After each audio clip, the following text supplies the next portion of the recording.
The Siege of Black Forest. The region known as Black Forest, located just northeast of Colorado Springs, Colorado, presents a geography that is both imposing and distinct. It is an area defined by its density, characterized by a thick concentration of ponderosa pines that rise from the high desert floor, creating a natural canopy that filters sunlight and significantly dampens sound. The elevation sits at roughly 7,500 feet, where the air is thin and the weather patterns are volatile, often shifting from intense solar heat to sudden, violent thunderstorms. In the early 1990s, this location was sought after for its isolation and its rugged, natural beauty, drawing individuals who wished to distance themselves from the encroaching suburban expansion of the nearby metropolitan areas. It was here, in 1991, that a particular log structure became the focal point of one of the most chemically and electronically complex paranormal accounts in American history. The residence, a sprawling log home situated on nearly 5 acres of land, was purchased by a family seeking a quiet, rural existence. The events that followed, however, would be documented not only by the residents, but by local law enforcement, independent investigators, and media personnel, leaving a record of disturbance that remains difficult to categorize. The family, consisting of a husband, a wife, and their 2 sons, acquired the property with the intention of establishing a permanent homestead. The husband was a pragmatic individual employed in the construction and landscaping industry, a background that gave him a thorough understanding of structural integrity, electrical wiring, and the settling noises inherent to wooden buildings. The house itself was relatively new, constructed of heavy timber, and situated at the end of a long, unpaved driveway that reinforced the sense of seclusion. For the first year of their residency, the location delivered exactly what had been promised: quiet nights, expansive views of the dark timberline, and a sense of retreat. The environment was peaceful, with the only notable sounds being the wind moving through the pine needles and the occasional call of local wildlife. There were no rumors of previous tragedies, no local folklore regarding the specific plot of land, and no history of violent crime associated with the address. The disturbances began abruptly, without the gradual buildup common in many accounts of residential hauntings. The onset was marked not by subtle whispers or cold drafts, but by a series of loud, concussive noises that mimicked the sound of structural failure. In the summer, following their first year in the home, the family was startled awake by a sound described as a heavy object crashing onto the floor of the living room. The volume and vibration were sufficient to shake the walls, leading the husband to believe that a piece of furniture or perhaps a heavy beam had fallen. Upon immediate investigation, the house was found to be in perfect order. Nothing had been displaced. The doors were locked, the windows were intact, and there was no evidence of intrusion or structural collapse. This phenomenon repeated itself on subsequent nights, often occurring between the hours of midnight and 3 in the morning. The sounds varied in character. Some resembled the dropping of telephone books, while others sounded like heavy boots walking across the roof or the wooden deck that wrapped around the exterior. As the weeks progressed, the auditory phenomena escalated into olfactory and visual disturbances. The family began to report sudden, overwhelming odors that would manifest in specific areas of the house before dissipating as quickly as they had arrived. These smells were not the musty odors of decay often reported in folklore, but were distinctly chemical in nature. Witnesses described the scent of burning sulfur, strong perfume, and acrid electrical discharge similar to the smell of ozone following a lightning strike. These odors were often accompanied by a precipitous drop in temperature localized to small pockets of air within the hallways or the master bedroom. The husband, suspecting a ventilation issue or a gas leak, inspected the property's mechanical systems but found no defects. The furnace, the sewage lines, and the electrical grid were all functioning within normal parameters. The situation deteriorated significantly when the disturbances began to interact with the home's electrical systems. Lights would flicker rhythmically, appliances would turn on and off without human intervention, and the television would cycle through channels or increase in volume independently.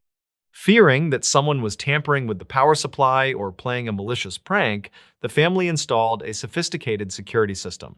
This system, which included motion detectors and cameras, only served to deepen the mystery. The alarms would trigger repeatedly, often indicating movement in the living room or the upstairs hallway. When the police or the family responded, the areas were empty. The motion logs indicated that sensors were being tripped in a sequence that suggested a physical presence moving through the house, yet the optical sensors and the human eye saw nothing. It was during this period of escalation that the El Paso County Sheriff's Department became involved. Unlike many cases where law enforcement dismisses such complaints as civil matters or mental instability, the deputies who responded to the Black Forest property found themselves witnessing events they could not explain. Official police reports from this time frame document the officers' experiences within the home. On several occasions, deputies present at the scene heard the distinct sound of footsteps on the upper floors while the entire family was accounted for in the living room. During one specific site visit, officers reported hearing what sounded like a chaotic orchestra of banging noises and heavy thuds originating from the roof. When they rushed outside to shine spotlights on the shingles, the noise ceased instantly and the roof was empty. There were no footprints in the dust, no animals, and no intruders hiding in the tree line. The visual phenomena reported by the family and corroborated by visitors shifted from shadows to light. Strange, glowing orbs and streaks of light began to appear both inside the residence and in the dense forest surrounding the property. These were not vague peripheral glimpses, they were sustained manifestations. The husband described seeing balls of light floating down the hallway, navigating corners with intelligent intent.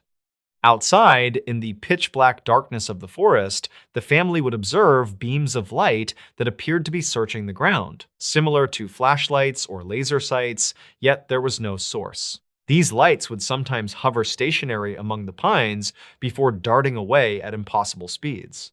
The activity seemed to suggest surveillance, creating a paranoid atmosphere where the residents felt they were being watched by an unseen intelligence that utilized the cover of the dense woods. One of the most disturbing aspects of the Black Forest case was the physical manipulation of the environment. The family reported that objects would vanish from secure locations and reappear in inexplicable places. Utensils, tools, and personal effects were found balanced precariously on door frames or arranged in geometric patterns on the floor.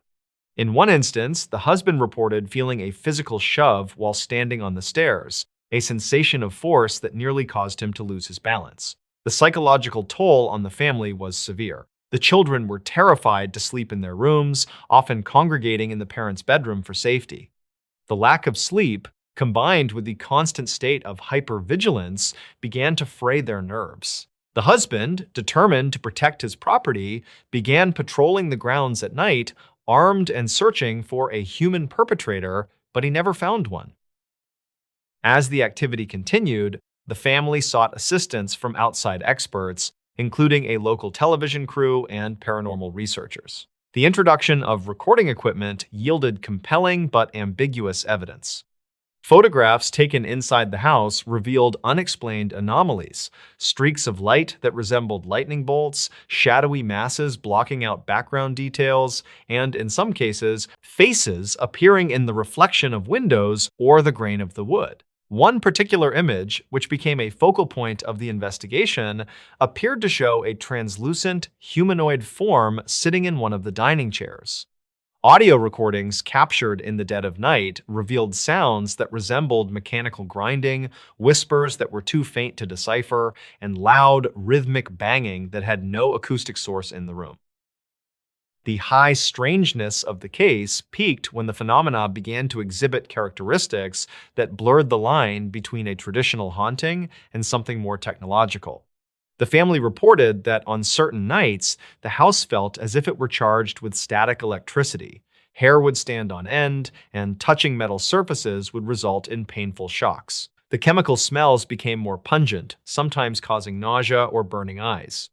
There were reports of a humming sound, a low-frequency vibration that could be felt in the teeth and bones emanating from beneath the foundation of the house. This led to wild speculation in the local community about underground military bases or secret government testing, given the proximity to defense installations in Colorado Springs. However, no evidence was ever found to support the theory of man-made technology causing the disturbances.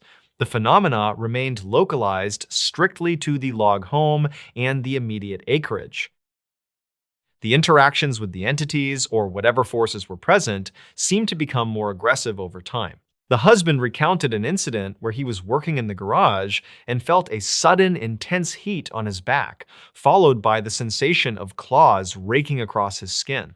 Upon inspection, red welts were visible, though the skin was not broken. This physical attack marked a turning point. The entity was no longer just a noise or a light.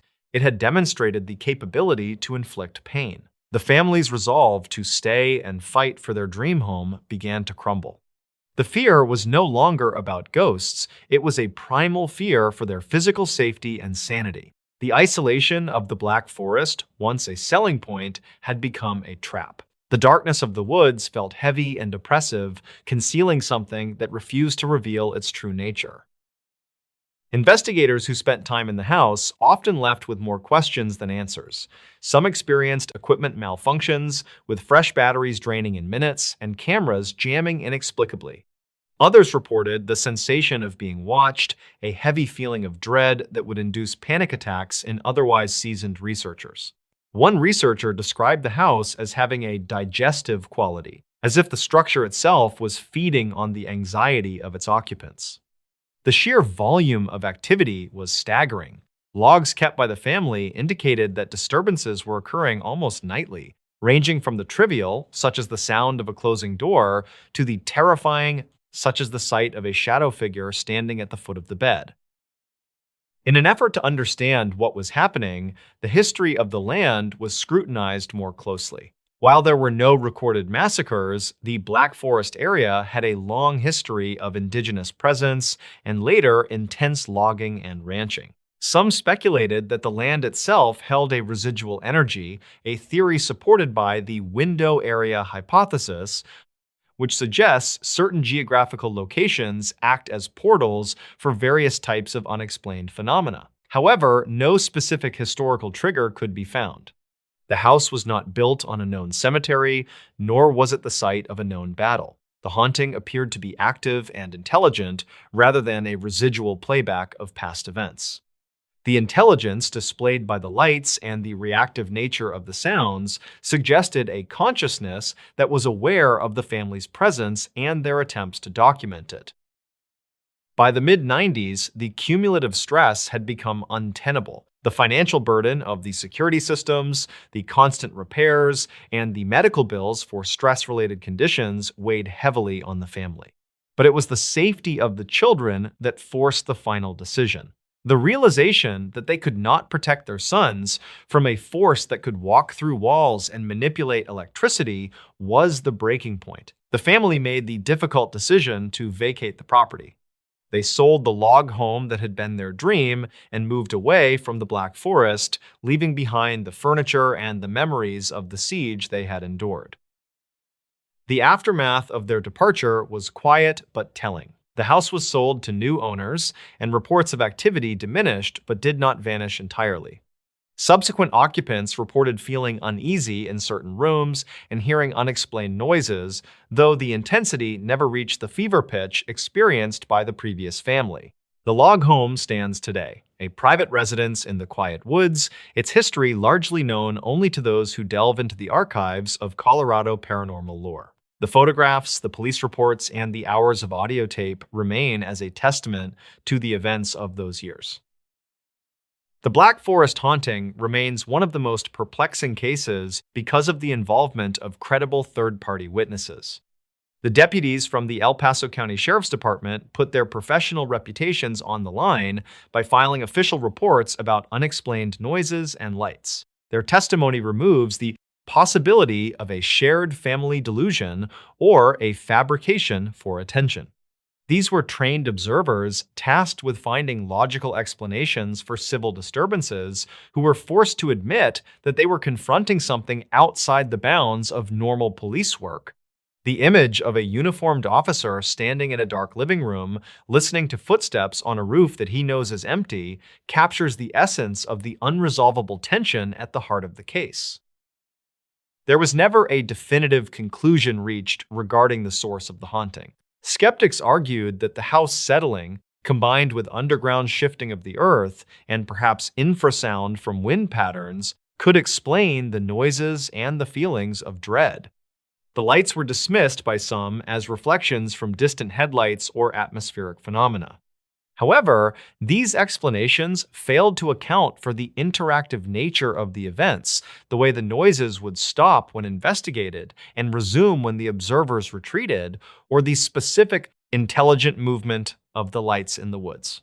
The physical manipulation of objects and the scratch marks on the husband's back defied geological or meteorological explanations. The narrative of the Black Forest house serves as a stark reminder of the fragility of domestic safety. The home is archetypally a fortress, a place where one controls the environment and locks out the dangers of the world. In this case, the danger was already inside, or perhaps it was the land itself that was hostile. The family did not flee from a criminal or a wild animal, they fled from an intrusion of the unknown into their daily reality. They were forced to accept that the laws of physics and the sanctity of their private space were being violated by a force they could not name, arrest, or shoot. To this day, the area of Black Forest retains an aura of mystery. Locals still speak of strange lights in the tree line and the feeling of being watched when driving the back roads at night. The case of the log home stands as a documented intersection of the physical and the paranormal, a rare instance where the phenomena were loud enough and persistent enough to force the authorities to take notice. It remains an unresolved chapter in the history of American hauntings, a story of a family under siege by forces that refuse to be identified, leaving behind only questions and the silence of the pines. Next story. The Siege of the Little Men. There is a specific kind of darkness that blankets the rural American South in late summer. It is not just an absence of light, but a heavy, suffocating presence, thick with the humidity of August and the deafening drone of cicadas. In the farming community of Kelly, Kentucky, the nights belong to the cornfields. The towering stalks sway in the warm breeze, creating a wall of shadows that stretches for miles in every direction.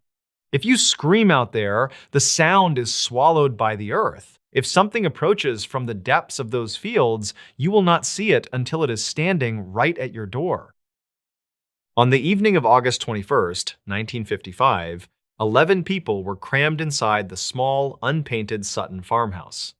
It was a modest home, devoid of running water or a telephone, sitting isolated at the end of a long dirt driveway. The family was winding down from a long day of brutal heat. Around 7 in the evening, a visiting friend named Billy Ray Taylor stepped out the back door to draw a bucket of water from the well. He barely made it to the pump. He came rushing back inside, his face pale and slick with sweat, claiming he had just watched a massive, glowing metallic object streak across the twilight sky and land silently in a deep gully just beyond the edge of the property. The others in the house dismissed him. They reasoned it was a shooting star or perhaps a trick of the fading light. Billy Ray insisted, but the stifling heat of the house sapped any energy for argument. The matter was dropped until the farm dog in the yard began to bark. It was not the usual territorial warning. It was a frantic, terrified shrieking that ended abruptly as the animal scrambled under the foundation of the house, refusing to come out. A heavy silence fell over the property, drowning out even the chorus of the insects. Elmer Lucky Sutton, the patriarch of the house, exchanged a long look with Billy Ray. Neither man spoke, but both moved toward the corner of the room. Lucky picked up his 12-gauge shotgun. Billy Ray took up a .22 caliber hunting rifle. They loaded the chambers, the metallic clatter of the mechanism sounding unnaturally loud in the quiet house. They opened the back door and stepped out onto the porch, peering into the dense blackness of the yard. At first, there was only the rustling of the corn, then they saw it. Emerging from the tree line, roughly 40 feet away, was a faint, luminous glow. As it moved closer, the glow took the shape of a figure. It was small, perhaps 3 feet tall, with an oversized head and massive, glowing yellow eyes that sat flush against the sides of its face. Its arms were grotesquely long, spindly appendages ending in sharp talons that nearly dragged on the grass. The most unnatural thing was the way it moved. It did not walk. It seemed to float, gliding over the uneven ground with a swaying, weightless motion, its hands raised in the air as if surrendering, yet it kept coming steadily toward the men. Fear, primal and cold, gripped the two men. When the creature closed the distance to roughly 20 feet, Lucky raised the shotgun. At that range, a 12-gauge blast is utterly devastating. He pulled the trigger. The deafening roar of the gunshot shattered the quiet night, a massive burst of flame illuminating the yard. The buckshot struck the creature squarely in the chest. But there was no blood. There was no tearing of flesh. Instead, a sharp, ringing sound echoed across the yard. Tring. It sounded exactly like a bullet striking an empty metal bucket. The force of the blast flipped the creature backward in a somersault, but it did not scream. It merely righted itself, uninjured, and scrambled away into the deep shadows on all fours, moving with the terrifying speed of an insect. Lucky and Billy Ray backed into the house, slamming the wooden door and throwing the deadbolt. Panic erupted inside. The women grabbed the frightened children, dragging them into the center of the house, away from the exterior walls. The home had instantly transformed from a sanctuary into a wooden box, surrounded on all sides by an impenetrable dark. They turned off all the lamps, plunging the rooms into pitch blackness to avoid silhouetting themselves against the windows. The men positioned themselves at the glass, their hands trembling, gripping their weapons so tightly their knuckles ached. The siege had begun. For several agonizing minutes, there was nothing. Then, a soft scraping sound came from the dining room window. Lucky moved cautiously toward the doorway. Framed in the glass, pressed directly against the pane, was a pale, glowing face. The enormous yellow eyes stared unblinking into the dark house. Billy Ray fired the rifle right through the glass. The window exploded outward in a shower of shards. The bullet found its mark, but again, the sound of metal striking metal rang out. The creature simply dropped out of sight, disappearing below the sill. The men realized they had to ensure the perimeter was clear. They crept out the front door, stepping onto the small concrete porch, aiming their weapons into the yard. As Billy Ray took a step forward, a clawed hand reached down from the low, overhanging awning of the roof. Pale fingers twisted violently into his hair, pulling him upward. The women inside screamed. Lucky spun around, shoved his shotgun barrel upward toward the roof, and fired blindly. Another metallic ricochet cut through the smoke. The grip released, and the creature tumbled onto the ground, quickly scurrying out of sight into the brush. They retreated inside once more, barricading the door. It was then that the true horror of their situation settled over them. Their weapons, the heavy firearms designed to stop a man or a wild beast in its tracks, were entirely useless. They were trapped miles from town, surrounded by a sea of corn, defending their family against entities that could not be killed. Then came the sound. The farmhouse roof was made of corrugated tin. The thin metal amplified every movement above them. It started as a soft pressure, the creak of weight settling onto the panels. Then the scraping began. The sharp, rhythmic drag of talons moving across the ridges of the tin roof. Scrape, drag, scrape. The family sat frozen in the center of the living room, breathing in the stale air and the acrid smell of spent sulfur, listening as the weightless footsteps paced back and forth directly over their heads. They could hear multiple creatures up there communicating in strange, high-pitched chattering noises.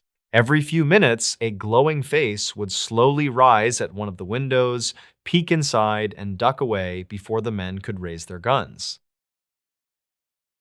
The psychological torture of the invasion wore them down. The constant scratching, the terrifying metallic ping of their useless bullets, the glowing eyes in the dark. By 11 at night, the terror reached a breaking point. The family could no longer endure the claustrophobia of the dark house. On a desperate signal, all 11 people bolted from the front door, piling violently into the two family cars parked in the yard. They turned the keys, the engines roaring to life, and sped down the dirt driveway, kicking up a massive cloud of dust as they fled toward the highway. They drove blindly into the city of Hopkinsville, arriving at the police station in a state of absolute hysteria. The police chief noted that these were hardened country people, yet they were trembling so violently they could barely speak. The children were catatonic with fear. Recognizing the genuine terror in their eyes, the chief assembled a massive response. City police, state troopers, and military police from the nearby Fort Campbell Army Base formed a heavily armed caravan and drove back to the Kelly farmhouse. They arrived to find the property silent. The officers scoured the yard with high-powered flashlights. They found the shattered window. They found dozens of spent shotgun shells and rifle casings littering the grass. They noticed a strange, luminous patch on the ground where one of the creatures had been shot and knocked over, a patch that glowed faintly green in the beam of their flashlights. But there were no bodies. There were no tracks. Finding no immediate threat, and assuming the trespassers had fled, the vast police presence slowly packed up and left. The last cruiser rolled down the dirt driveway at roughly 2:15 in the morning, leaving the exhausted Sutton family alone once again. The family locked the doors and huddled together in the living room, desperately hoping the nightmare was over. The house was quiet, the crickets had begun to chirp again. The heavy southern heat pressed down on the roof. Then, at 3:30 in the morning, a soft scrape echoed from the kitchen. Lucky turned his head slowly. Rising steadily from the bottom edge of the broken kitchen window, bathed in a faint, sickly glow, were two massive yellow eyes. The scratching on the tin roof resumed. The metallic drag of claws echoed through the wooden rafters. The creatures had merely waited in the high corn for the police to leave. The siege continued for another 2 hours. The men fired their remaining ammunition, listening in despair to the agonizing, hollow ping of bullets bouncing off the unearthly invaders. The family sat helpless in the dark, watching the shadows move outside, waiting for the walls to give way. It was not until the first faint light of dawn broke over the horizon at 5 in the morning that the creatures finally retreated, slipping back into the deep woods and the endless rows of corn, never to be seen again. The Sutton family did not stay to see another night. They packed their belongings and abandoned the farmhouse shortly after. They left behind a home scarred by bullet holes and shattered glass, and a quiet farming town that would never completely wash away the stain of that August night. But worst of all, they carried away the lingering memory of the dark, the useless weight of a loaded gun, and the endless, terrifying sound of claws dragging across a metal roof.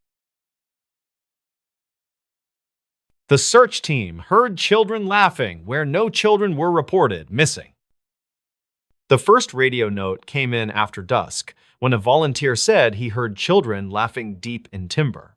Investigators later wrote that no children were reported missing that night, and records conflict on who logged it. The comment stayed in dispatch logs, reportedly copied into a county file from 2009. In late September 2009, Custer County deputies in central Idaho received a welfare call tied to an overdue solo hunter.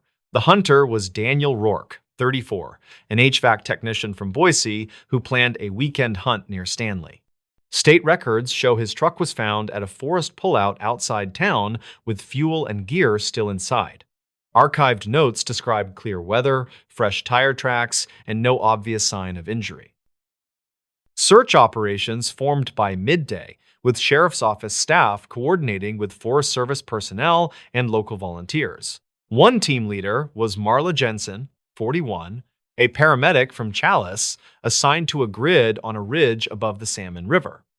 Another was Evan Pike, 29, a seasonal ranger trainee tasked with tracking radio traffic and mapping sweep lines.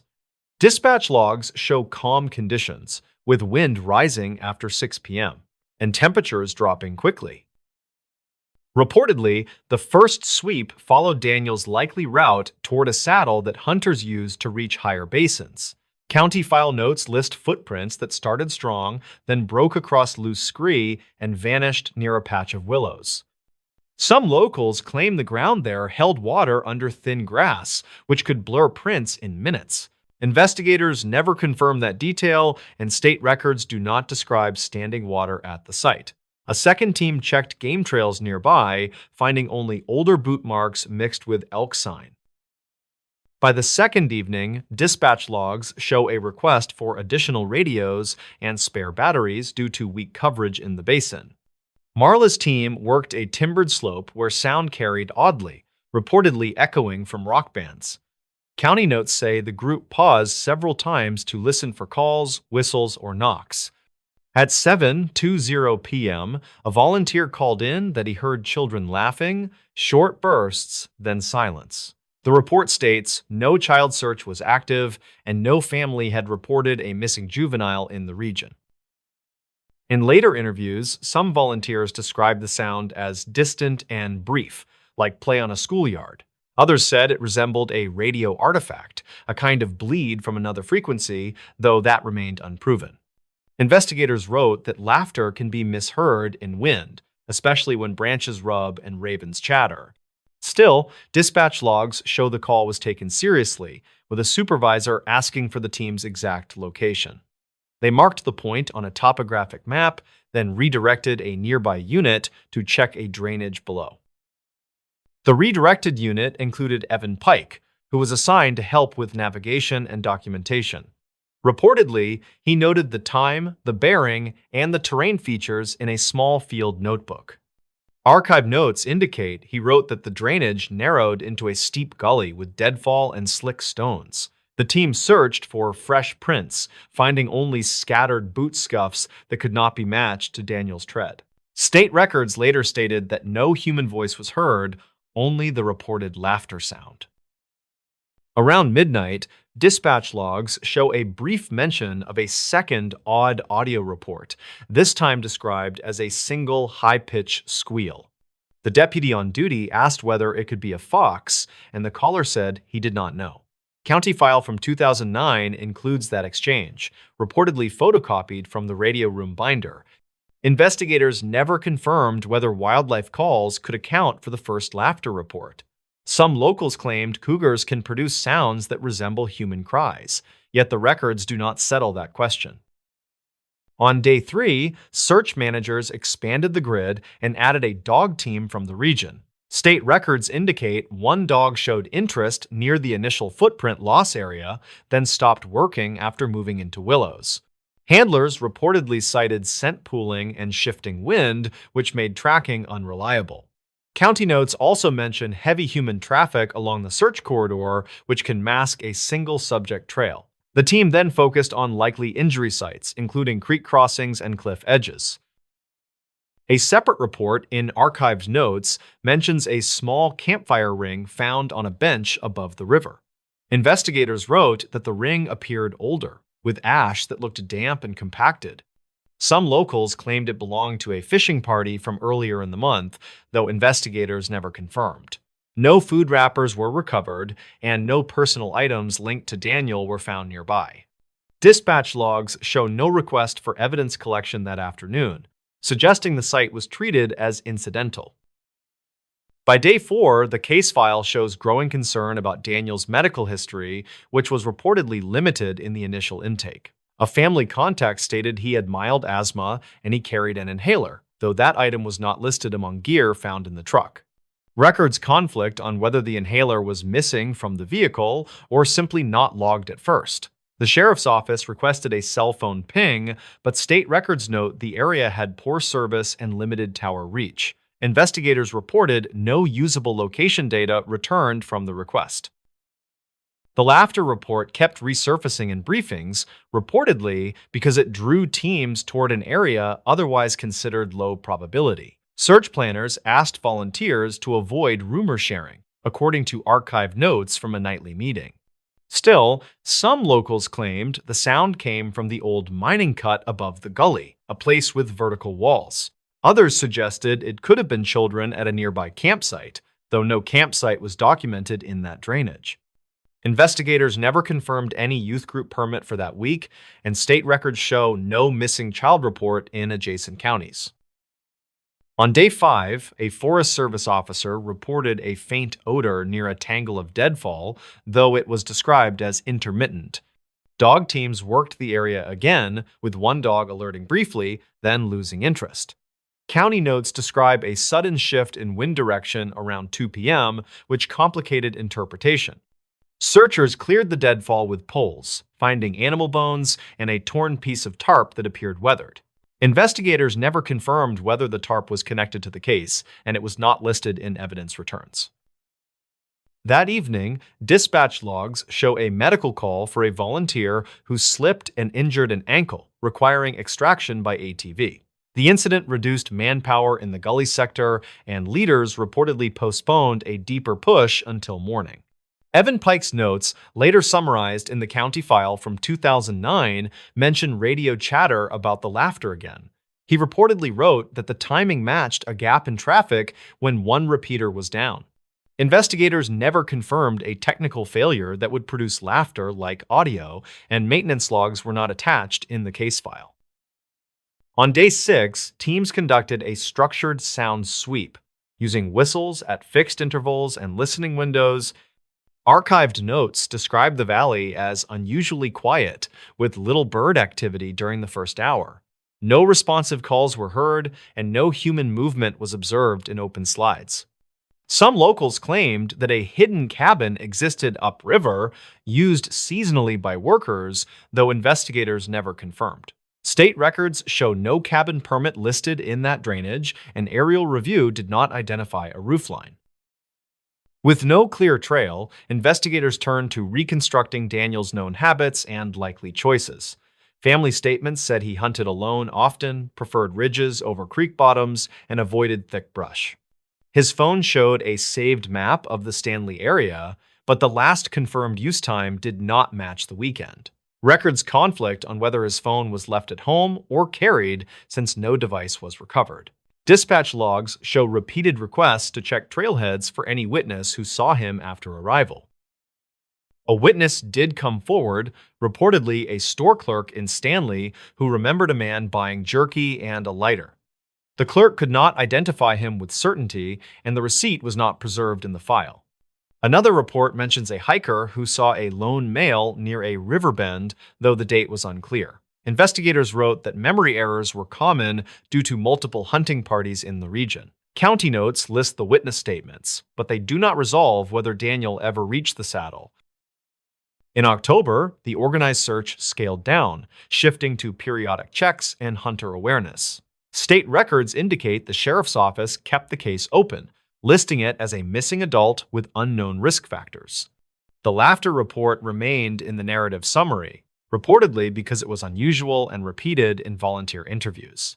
Investigators cautioned that human perception is unreliable in wind and terrain, according to archived notes.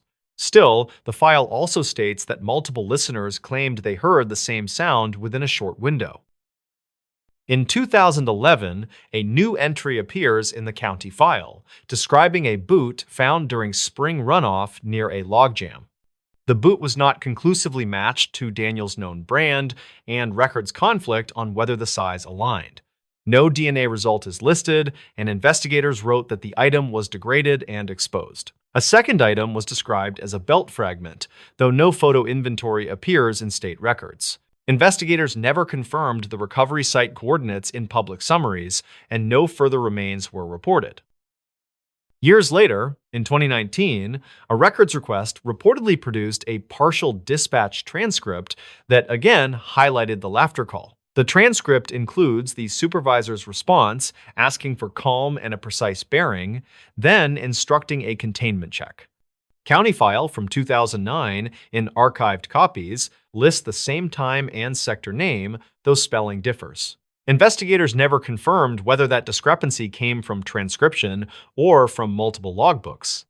Some locals claimed the laughter story was exaggerated over time, yet the original log entries still exist in records summaries. As of the last public update, Daniel Rourke remained missing, with no confirmed sighting after his truck was located near Stanley. The case file shows routine explanations, including misnavigation, injury, and exposure, without a single supported conclusion. Dispatch logs, state records, and archive notes preserve the laughter report as an unresolved detail, not a finding. Investigators never confirmed any missing children in the area that week, and county records conflict on what caused the sound. The search teams closed their final grid without evidence that could settle the question of where Daniel went next. The Stone Heads of Hexham. The town of Hexham lies in Northumberland, situated in the northeast of England, a region saturated with the remnants of ancient history. It is a landscape defined by the rolling hills of the Tyne Valley and the enduring presence of Hadrian's Wall, a fortification that once marked the northernmost limit of the Roman Empire. The soil in this area has frequently yielded artifacts, coins, and fragments of pottery, debris left behind by centuries of occupation and conflict. In February of 1971, this historical context provided the backdrop for a series of events that began in a small, semi-detached house on Reed Avenue.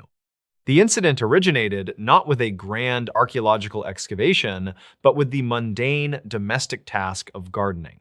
The residents of the home, the Robson family, were clearing overgrowth and preparing the soil for the coming spring. It was during this ordinary activity that two of the Robson children, Colin and Leslie, struck a hard object embedded in the earth. The boys, aged 11 and 6 at the time, were digging near the roots of a tree when their tools made contact with stone. Believing they had found something of interest, they cleared away the compacted dirt and pulled two spherical objects from the ground. These were not mere rocks, they were carved stone heads, roughly the size of tennis balls or oranges. The first head, slightly larger than the other, possessed crude but distinct features. It appeared to represent a male figure with a heavy brow, a nose that had been worn down by time or the elements, and a mouth that seemed merely a slit. The stone itself was a greenish-gray hue, flecked with quartz, suggesting a dense, heavy composition. The second head was smaller and arguably more disturbing to look at. It had wide, staring eyes and a pointed chin, leading the boys to refer to it initially as the witch, though later interpretations would vary. The craftsmanship was primitive, lacking the refinement of classical sculpture, yet the expressions carved into the rock were undeniably potent.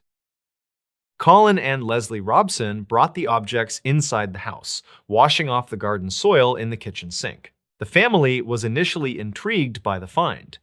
In a town like Hexham, discovering old stones was not entirely unheard of, though finding two distinct heads in a suburban garden was unusual. The heads were placed on a mantelpiece in the living room, treated as curious ornaments or perhaps lucky finds. There was no immediate sense of dread, nor any indication that the objects were anything other than inert geological curiosities. For the first few days, the house on Reed Avenue remained quiet. The routine of the family continued without interruption. However, this period of normalcy was short-lived. The atmosphere within the home began to shift subtly, a change that the family initially struggled to articulate. It started with a heaviness in the air, a sensation of pressure that seemed to localize in the room where the heads were kept. The first specific anomalies reported by the Robson family involved the movement of the heads themselves. According to the accounts given by the parents and the children, the stones would not remain in the positions they were placed. The family would arrange the heads facing out towards the room, only to find them turned inward or facing each other a short time later. At first, this was dismissed as the result of vibrations from passing traffic, or perhaps the children playing tricks, though the boys adamantly denied touching them. The weight of the stones made accidental movement unlikely. They were heavy enough that they required deliberate force to rotate. This phenomenon escalated from minor rotations to more significant displacements. On one occasion, the heads were reportedly found on the floor, seemingly having fallen from the mantelpiece despite being placed securely back from the edge. No impact sound had been heard. As the weeks progressed, the phenomena evolved from physical displacement to auditory disturbances. The residents began to report sounds that had no logical source within the house. These were not the typical creaks and settling noises of a suburban home. Witnesses described the sound of heavy footsteps walking across the floorboards in empty rooms. The footsteps were often slow and deliberate, pacing back and forth. More unsettling were the reports of what sounded like glass shattering. Family members would rush to the kitchen or the living room, expecting to find a broken window or a dropped plate, only to find everything intact. The sound of breaking glass became a recurring motif in the haunting, a phantom noise that induced a state of constant high alert. The stress on the family began to mount. Sleep was disrupted, and the children became reluctant to be left alone in the room with the stone heads. The activity was not confined to the interior of the Robson home. The next phase of the incident involved the immediate neighbors, specifically the family living next door. The properties on Reed Avenue were separated by thin walls and shared fences, meaning that disturbances in one home could easily be perceived in the other. However, the neighbor, a woman named Mrs. Dodd, reported experiences that went beyond hearing noise through the partition. Her account introduced a visual element to the phenomena that significantly darkened the tone of the events. Mrs. Dodd had initially been skeptical of the stories coming from the Robson house, but her perspective changed when she experienced a direct encounter. She reported waking in the middle of the night to the sound of something moving in the room with her.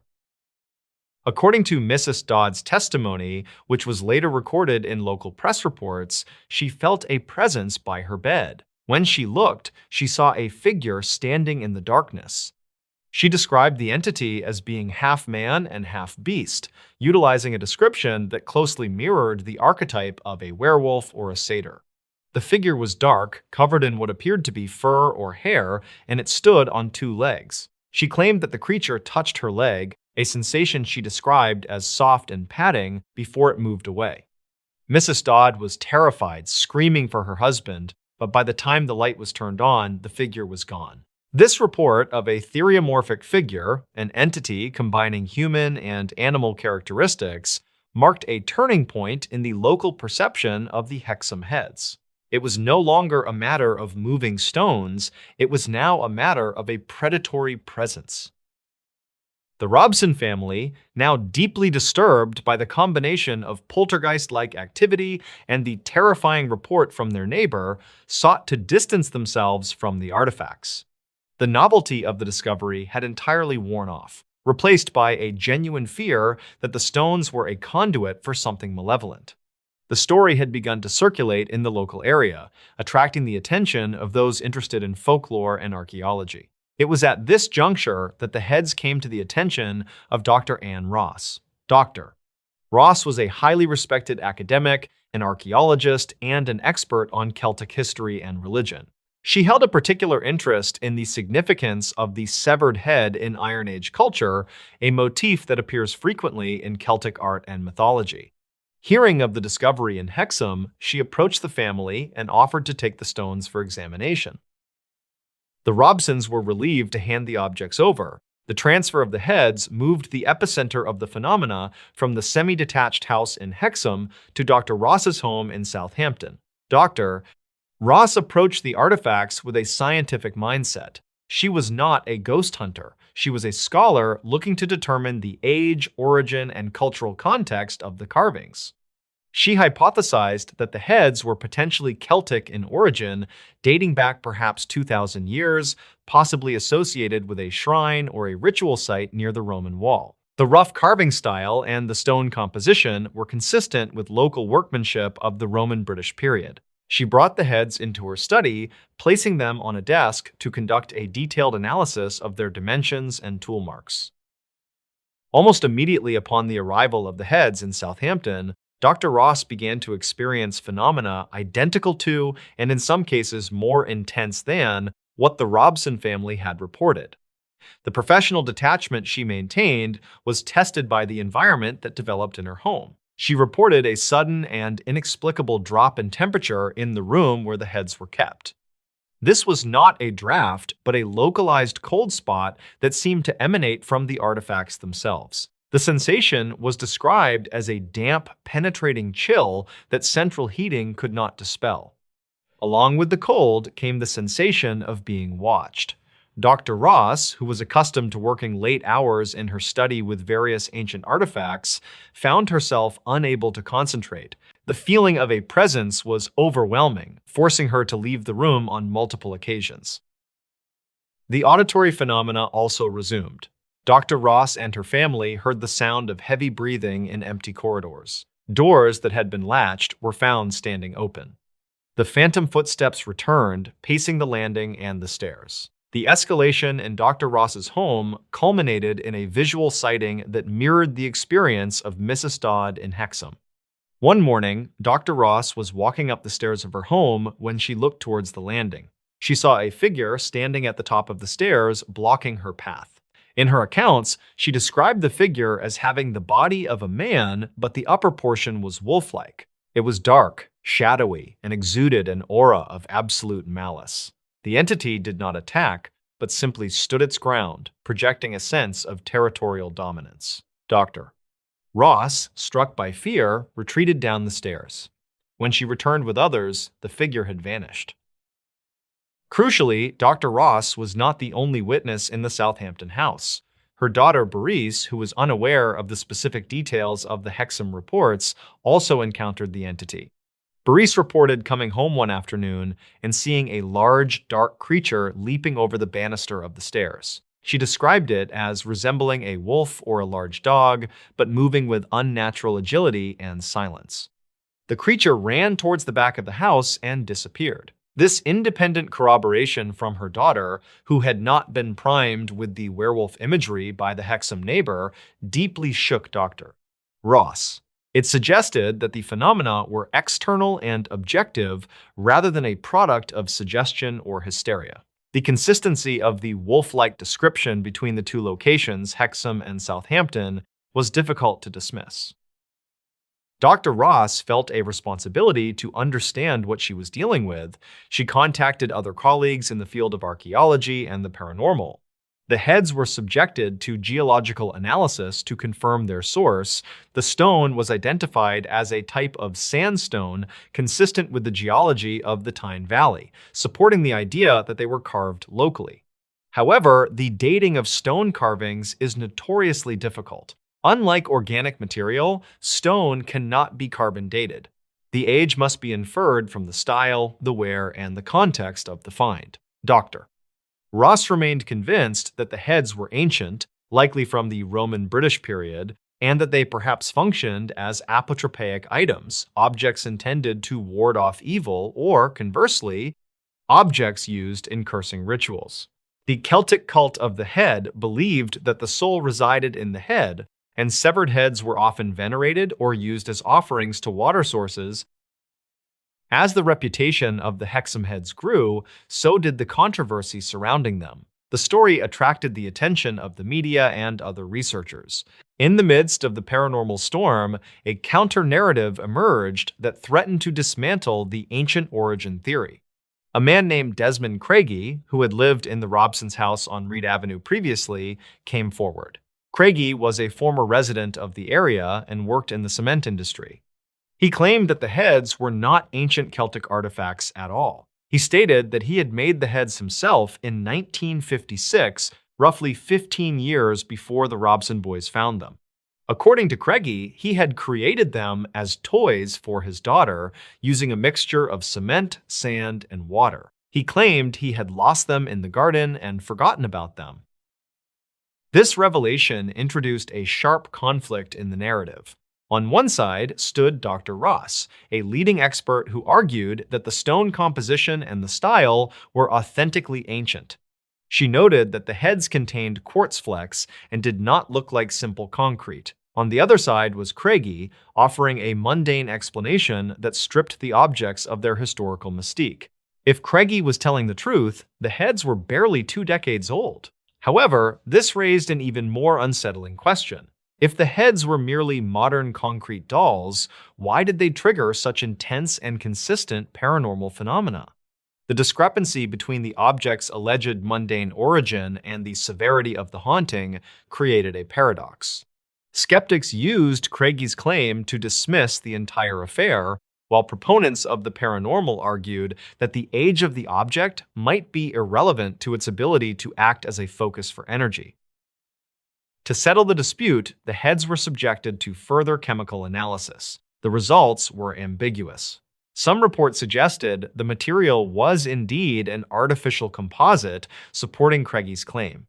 Others pointed to the presence of natural quartz that would be unusual in a simple concrete mix made by a hobbyist. Dr. Ross maintained her skepticism of Craigie's claim, noting that the artistic style, particularly the slit mouth and the heavy brow, was characteristic of a specific Iron Age aesthetic that a modern cement worker would be unlikely to replicate by accident. Furthermore, even if the heads were modern, the phenomena surrounding them, the shattering sounds, the moving objects, the wolf creature remained unexplained. The narrative had split into two strands: the archaeological puzzle and the active haunting. The pressure of the haunting eventually became too much for Dr. Ross. The atmosphere in her home had become oppressive, and the safety of her family was her primary concern.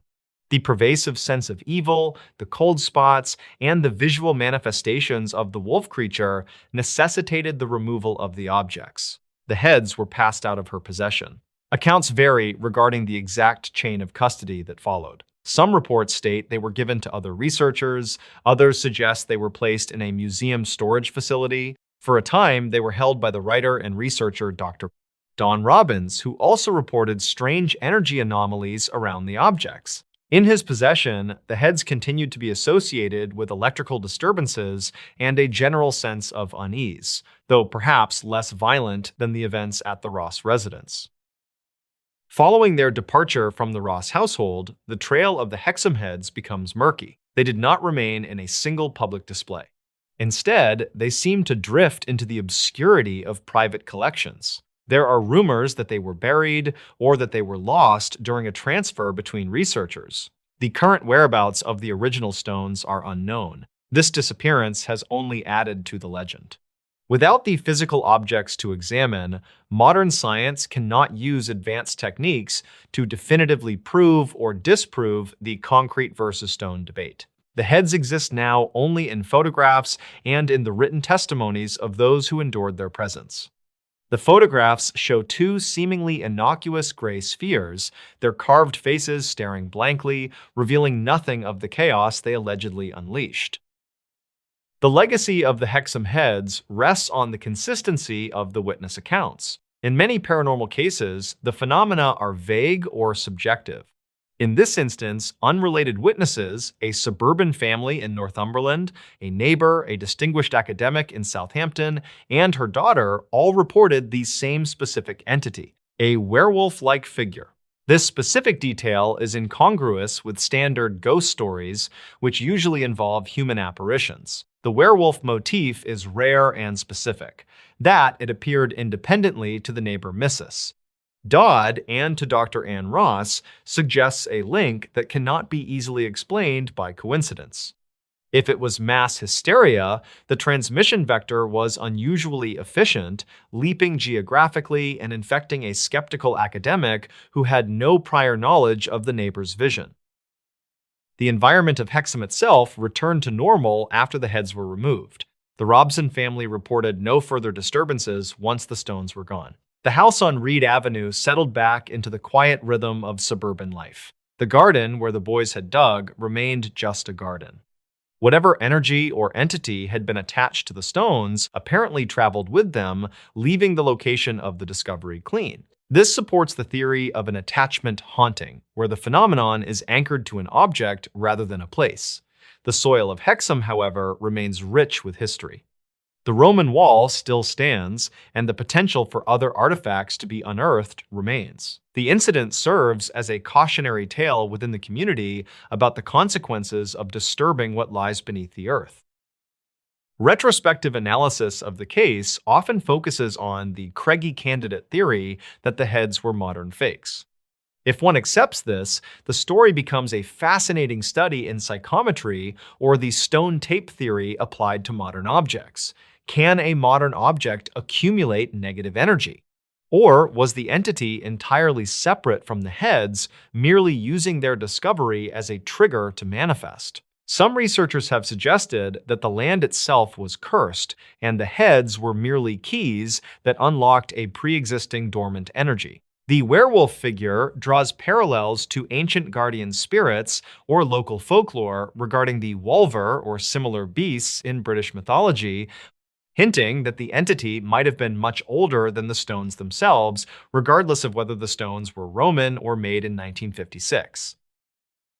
The intersection of the mundane and the monstrous is what defines the Hexam Heads incident. It began with weeding and ended with a wolfman on a staircase. There were no crimes committed, no police investigations into murders, only an invasion of domestic safety by something irrational. The witnesses were credible, ordinary people. The Robsons were not seeking fame, they were simply a family who wanted the strange noises to stop. Dr. Ross was not a sensationalist. She was a scholar who found her scientific worldview challenged by the impossible. Their testimonies remain on record, a documentation of a few months in 1971 and 1972, when the barrier between the known world and the unexplained became terrifyingly thin.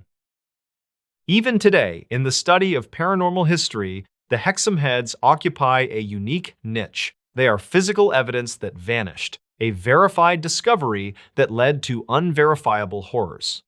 The description of the boy and the witch remains etched in the minds of those who study the case. The boy, with his passive, worn face, and the witch, with her wild eyes, serve as the icons of the event.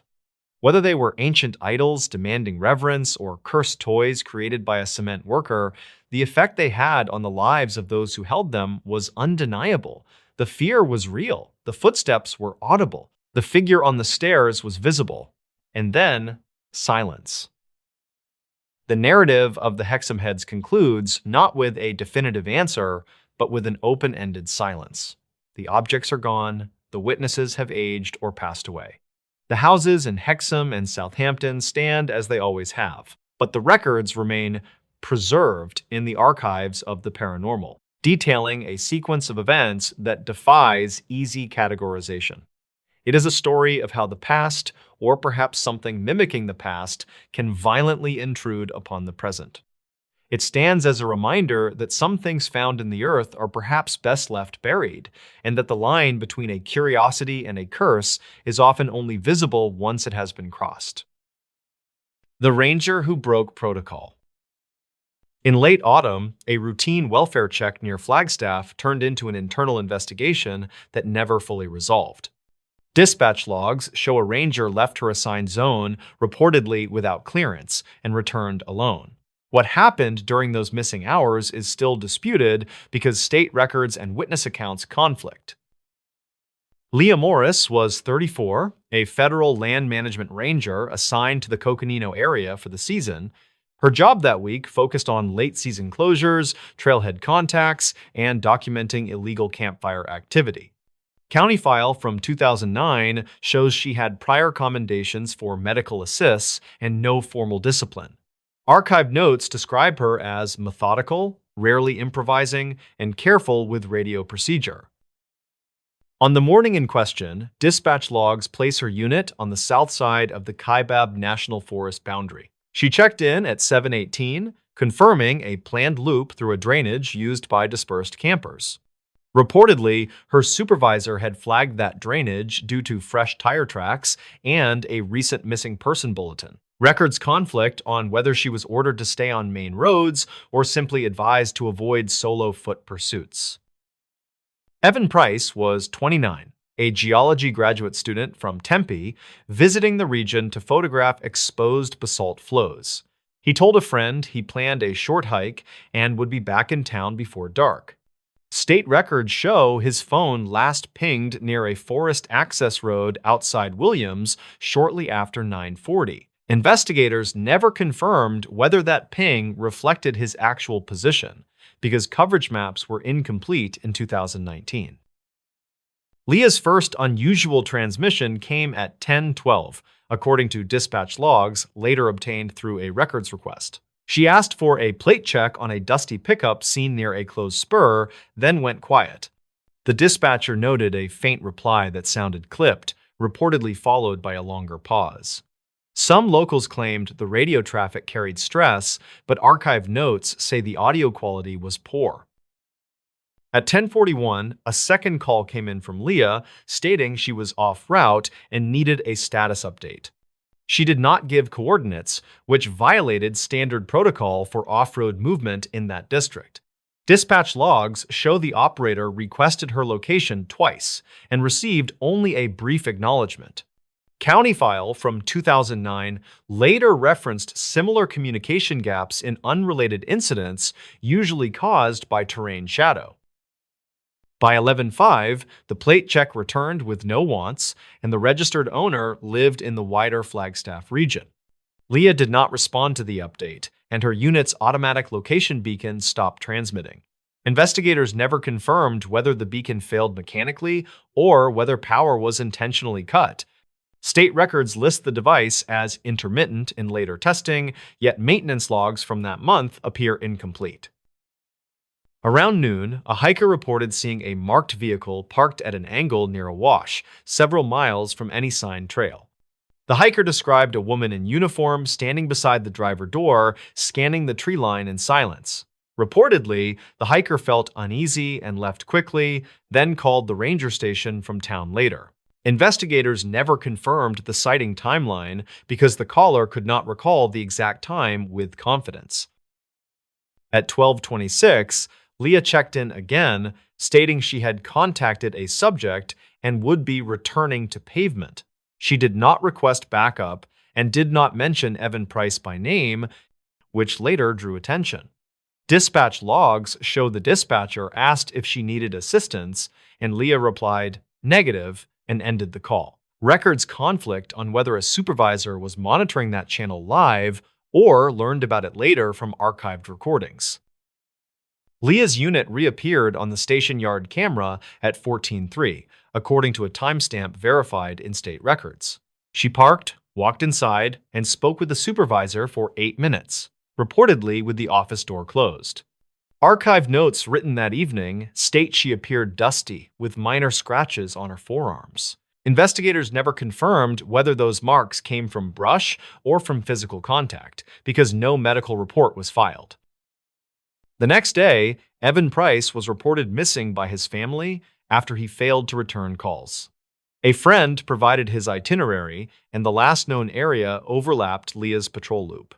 Dispatch logs show Leah's supervisor requested her written narrative and asked for her GPS track. Reportedly, she provided a narrative, but said the GPS data was unavailable due to the earlier beacon failure. Records conflict on whether her handheld device contained usable track points.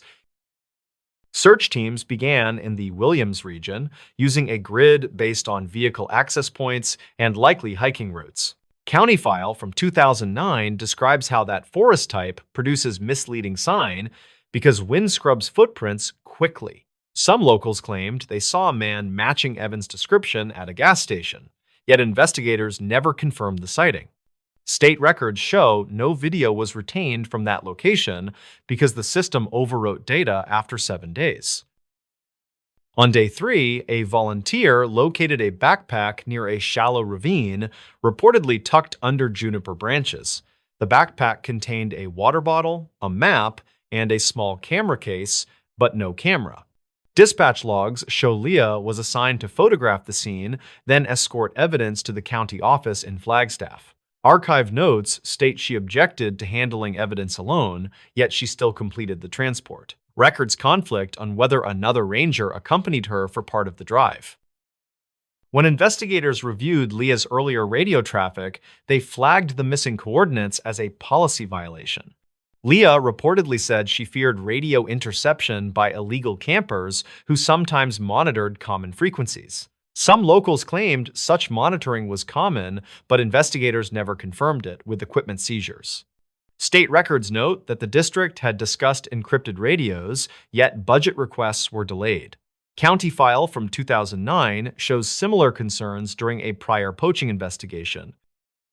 Leah's written narrative described encountering a lone male near a closed spur, carrying a pack and speaking rapidly. She wrote that the man appeared dehydrated and disoriented, and she offered water and directions. Reportedly, the man refused her help and stepped off the road into brush, moving downhill out of sight. Investigators never confirmed whether that man was Evan, because Leah noted no clear facial description and no identifying details.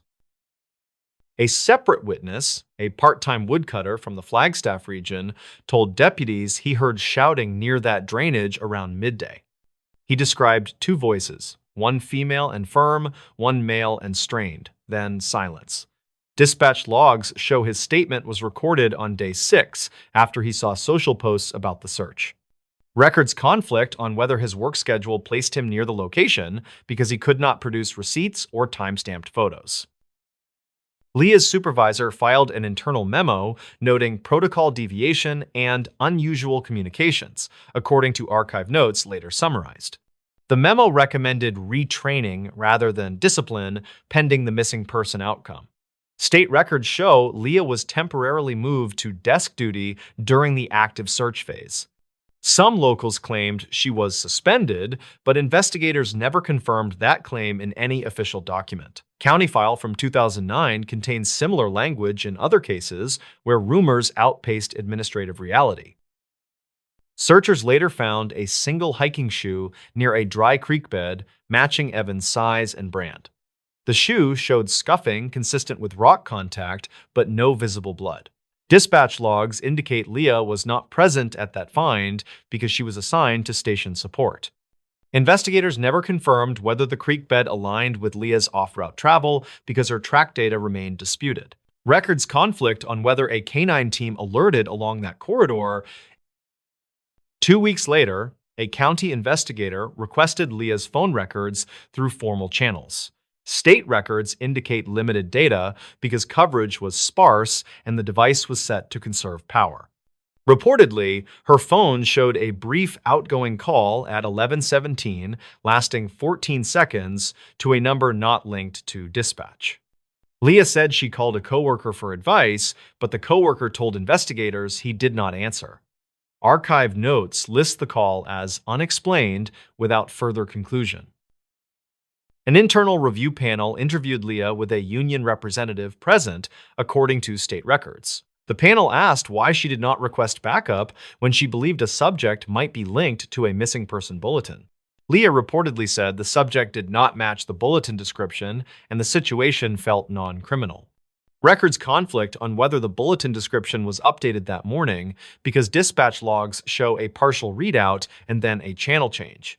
Investigators never confirmed whether Leah heard the update in full.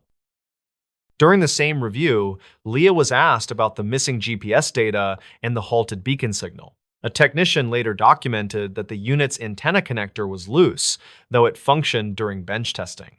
Some locals claimed the connector looked deliberately tampered, but investigators never confirmed intent.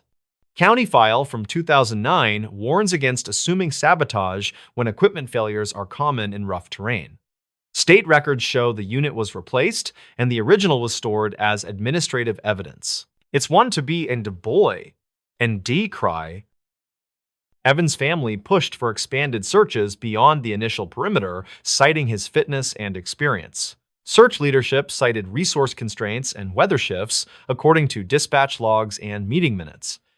Reportedly, a private team searched a separate drainage and found a torn map corner matching Evan's print style.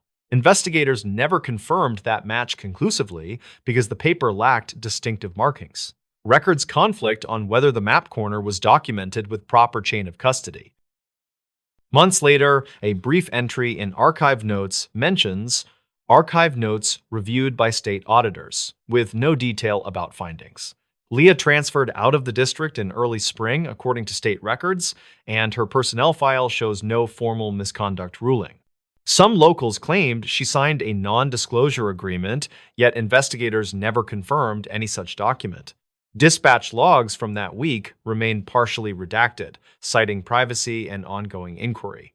County File from 2009 suggests that redactions often persist even after a case quiets.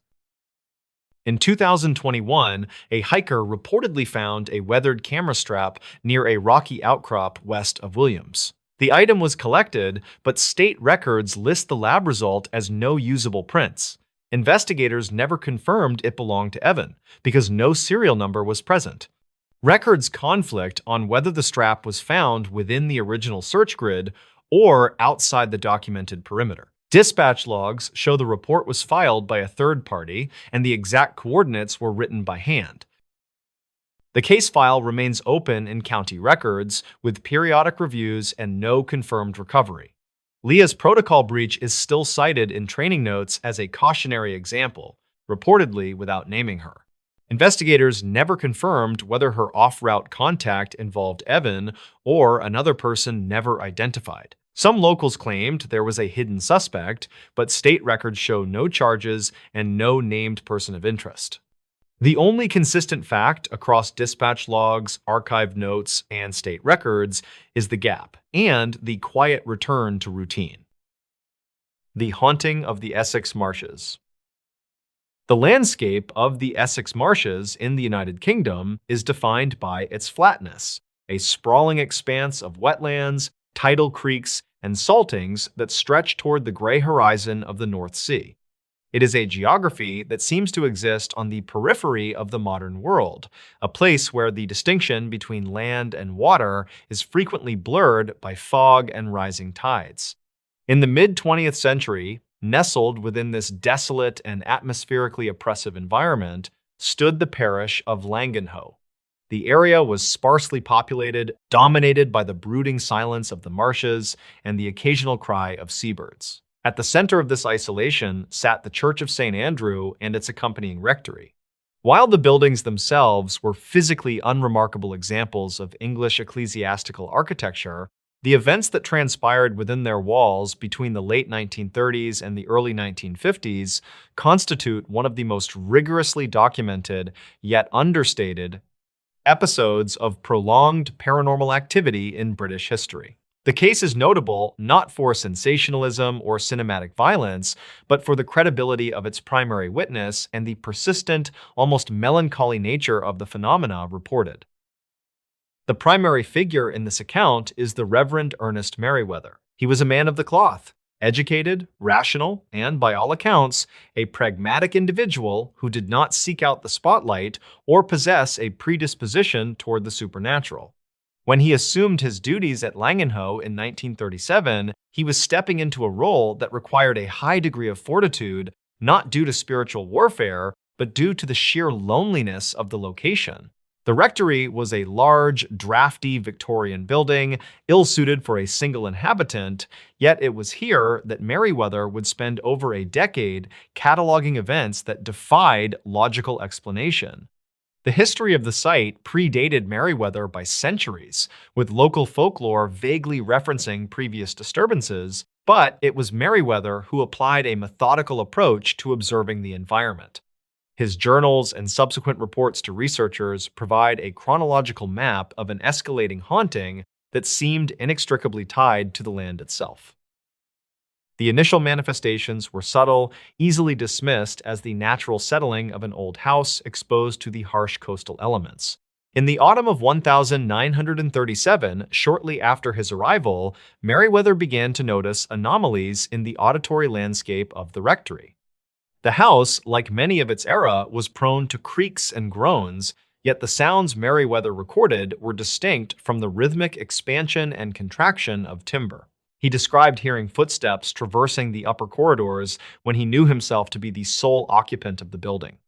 These were not the ambiguous shuffles of rodents or the shifting of loose boards, but the heavy, deliberate tread of shod feet. The footsteps would often begin at the top of the main staircase, descend halfway, and then cease abruptly, leaving a silence that felt heavier than the one that had preceded it. As the months turned into years, The auditory phenomena gained complexity. The solitary footsteps were joined by the sounds of doors latching and unlatching. The rectory possessed heavy oak doors with distinct iron latches that required a specific amount of force to operate. Meriwether would frequently hear the metallic click of a latch lifting, followed by the squeal of hinges, only to investigate and find the door in question firmly closed. On other occasions, he would find doors standing wide open that he had meticulously locked and bolted mere moments before. Being a methodical man, he began to test these occurrences. He would lock a door, secure the key in his pocket, and place distinct markers, such as a piece of paper or a thread, across the jamb to verify physical movement. Upon returning, he would find the markers undisturbed but the door unlocked, or conversely, the door standing ajar with the markers broken, yet no evidence of human entry. The activity was not confined to the rectory. The Church of St. Andrew, a short distance away, became a focal point for even more unnerving disturbances. It was a place of worship that had stood for centuries, its stones observing the slow procession of history. However, during Meriwether's tenure, the sanctity of the space appeared to be violated by an unseen intelligence. During services, or in the quiet moments of private prayer, the reverend and occasional visitors would hear the distinct sound of a woman sighing. It was a sorrowful, weary sound that seemed to emanate from the empty pews. This auditory hallucination, if it was such, was shared by multiple independent witnesses, removing it from the realm of purely subjective experience. The sighing was often accompanied by a sudden, localized drop in temperature, a cold spot that would migrate through the nave, causing those in its path to shiver despite the ambient temperature of the season. The war years brought a different kind of horror to Essex, with the skies overhead filled with the machinery of conflict, yet the disturbances at Langenhoe remained domestic and intimate. In fact, the activity seemed to intensify during this period. The Reverend noted that the phenomena were not aggressive in the traditional sense. There were no threatening voices or violent attacks. Instead, the haunting possessed a tactile quality. One of the most perplexing elements of the Langenhoe case was the recurring sensation of physical touch. Meriwether reported, with a mixture of clinical detachment and personal bewilderment, the sensation of a hand resting gently on his shoulder while he worked at his desk. The touch was described as light, almost hesitant, yet undeniably present. This tactile interaction escalated to one of the most bizarre and widely cited incidents of the case.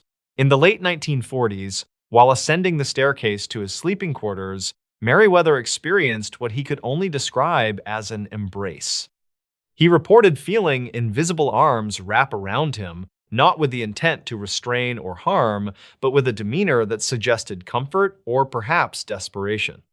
The pressure was firm enough to be felt through his clothing, and for a brief moment, the movement of the Reverend was halted on the stairs. He stood frozen, gripping the banister, as the sensation of the embrace held for several seconds before dissipating into the cold air. This incident marked a turning point in his perception of the entity. He no longer viewed the phenomena as merely residual energy or mechanical echoes. He began to suspect a conscious presence attempting to communicate. The phenomena were not limited to the interior of the buildings. The grounds surrounding the church and rectory were subject to visual anomalies that were witnessed by locals and passersby. There were reports of a figure, dressed in archaic clothing, standing by the church gate or walking the perimeter of the graveyard in the twilight. Descriptions of the figure varied slightly, but the consensus pointed toward a woman, often seen looking toward the marshland with an air of expectancy. These sightings were often dismissed as tricks of the mist common in that part of the world, but the consistency of the reports, spanning different observers who had no contact with one another, added a layer of corroboration to the Reverend's private journals. Further investigation into the history of the site revealed that the rectory had a reputation long before Meriwether's arrival. Local laborers and domestic staff from previous decades had spoken of the lady who walked the halls. However, unlike many folklore legends that degrade into myth, the Langenhoe case remained grounded in the daily logs of the Reverend, He documented specific times, weather conditions, and the presence of other witnesses. One such witness was a visiting colleague who, while sitting in the study, watched with incredulity as the heavy handle of the library door slowly turned, the door swung inward, and then, after a pause, closed itself with a decisive click. The two men immediately searched the corridor and found it empty. As the 1940s drew to a close, the physical state of the rectory began to mirror the unsettling nature of the events within it.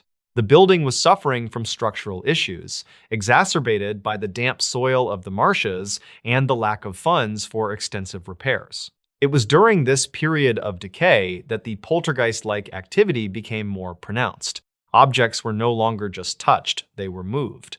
Books were found displaced from shelves, papers were shuffled, and small personal items would vanish only to reappear days later in conspicuous places. The nature of these movements was often described as playful or petty, a stark contrast to the melancholy sighs and the gentle embraces. It was as if the entity was becoming restless, its energy fluctuating between sorrow and frustration.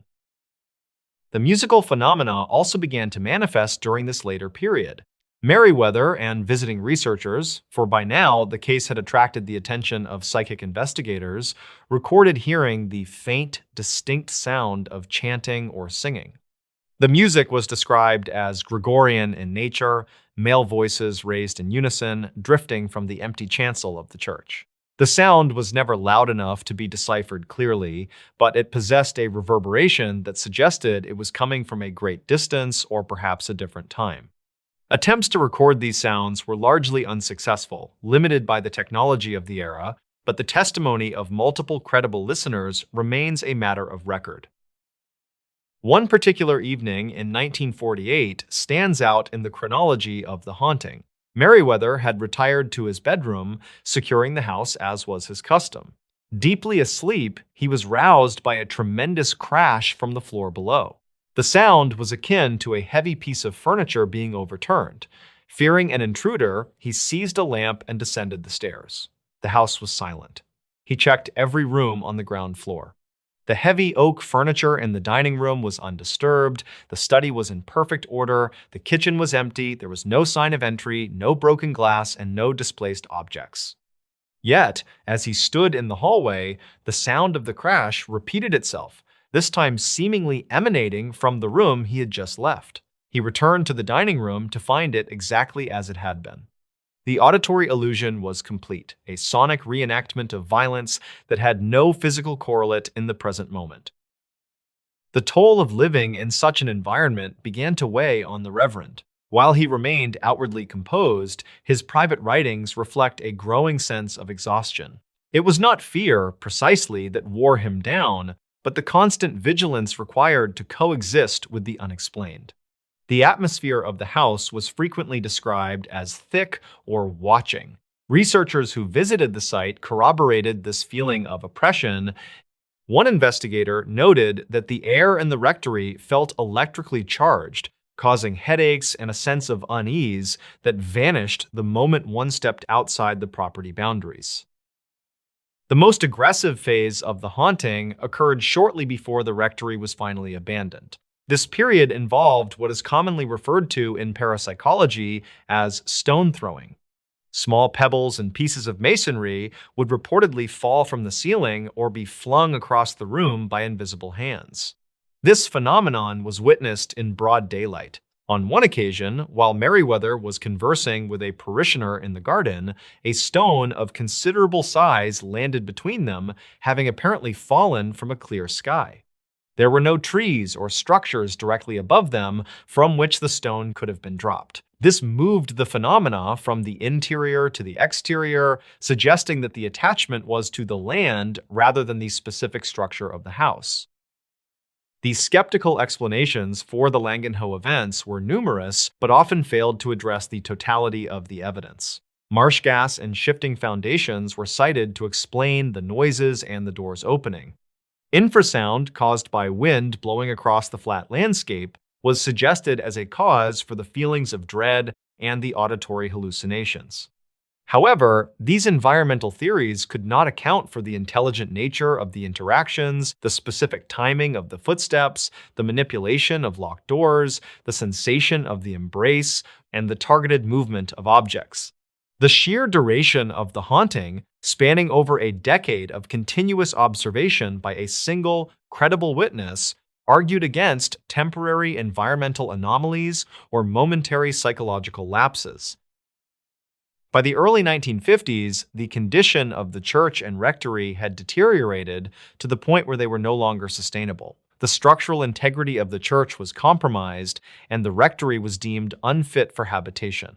The decision was made to close the parish and demolish the buildings.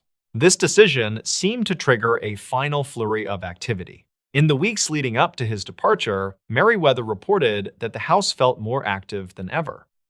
The footsteps were constant, pacing the corridors day and night. The sighing in the church became audible even during the day, a constant background thrum of sorrow.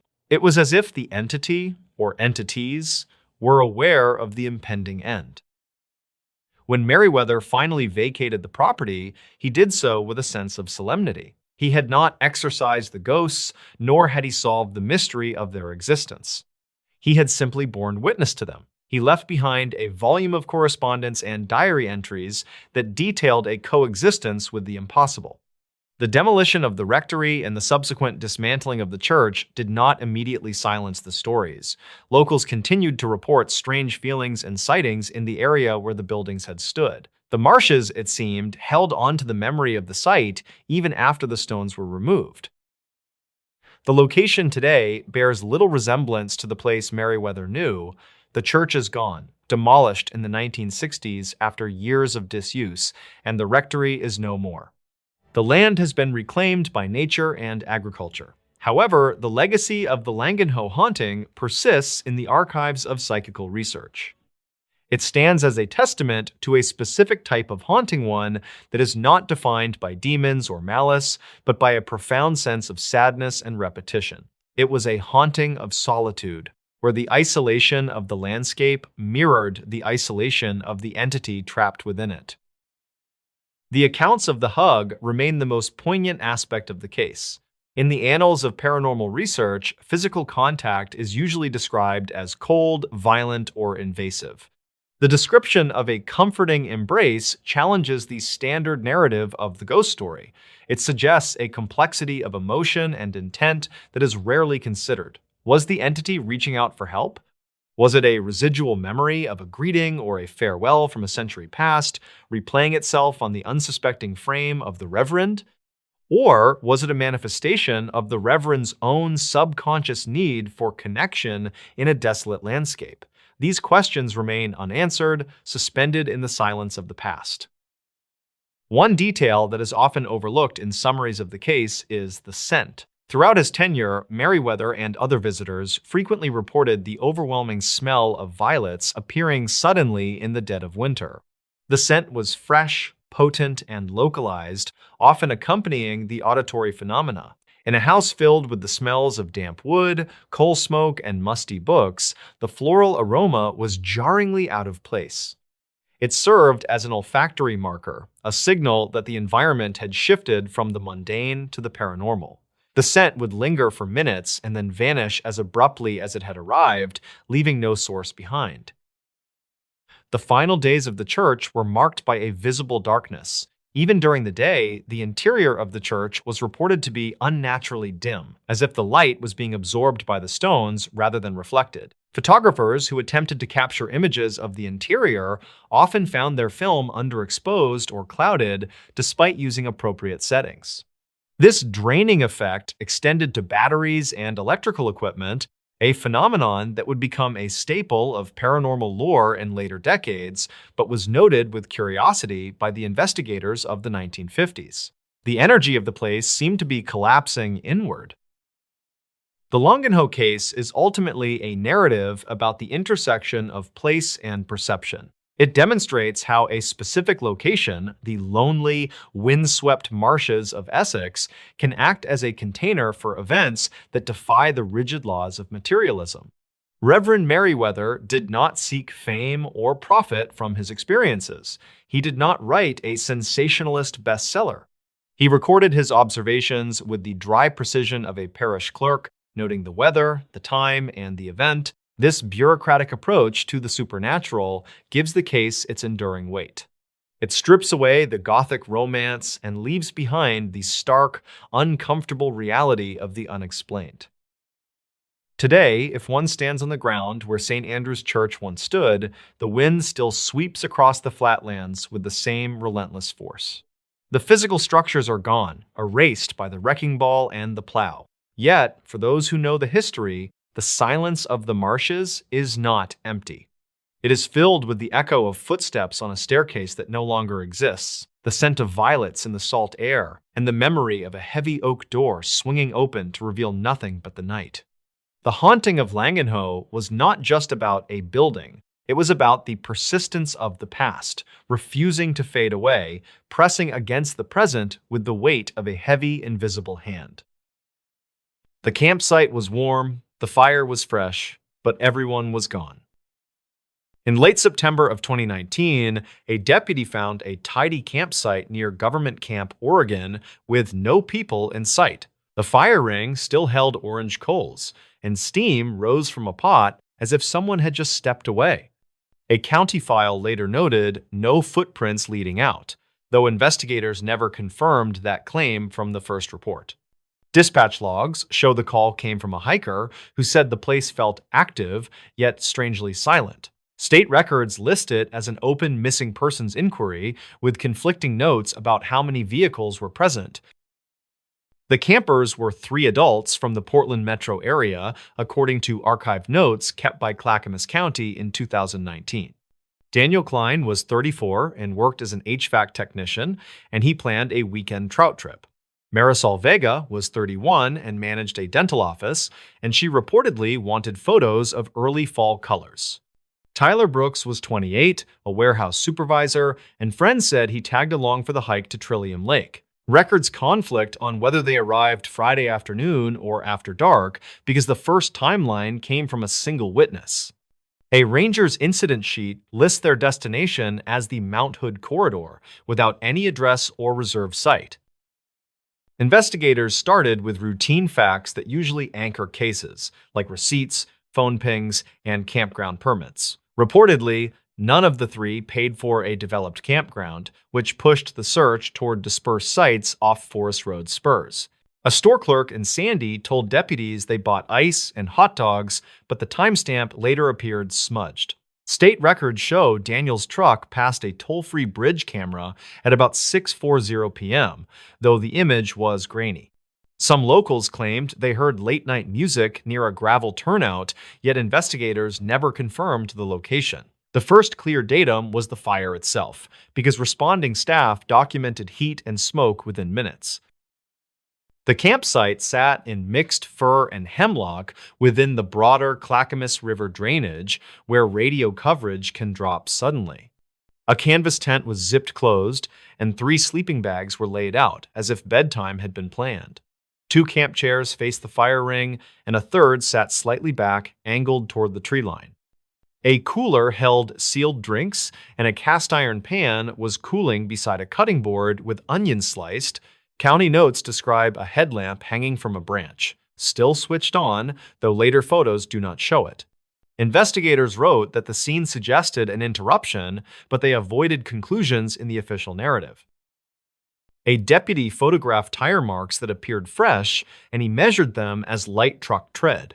The same report mentions a second set of narrower tracks, possibly from a small sedan, but the impressions were partial. Archive notes say the soil was damp from a recent drizzle, which should have preserved prints clearly. Still, state records later describe limited usable impressions, and they cite leaf litter and boot scuffing by early responders. Some locals claimed the tracks curved off toward a closed gate, yet investigators never confirmed the turn point. A ranger supervisor wrote that the site was close enough to a trailhead to attract passers-by, which complicated evidence control. Search planning began at dawn, using the campsite as a last known point rather than a proven last location. Dispatch logs show K-9 units were requested, along with a volunteer team from the Hood River area. Reportedly, a dog alerted near the tent door, then lost the track within a short distance on rocky ground. A separate team swept toward a creek because a dropped bottle was found near a shallow bank. County files from 2009 show that drainage has a history of short-term lost hikers, usually resolved within 24 hours. This case did not follow that pattern, and the notes list repeated negative results despite expanding grids.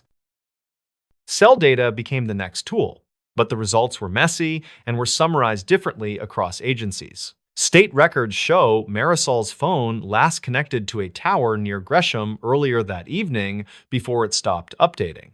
Daniel's device reportedly pinged once near Zigzag, though the report admits the sector covers wide terrain.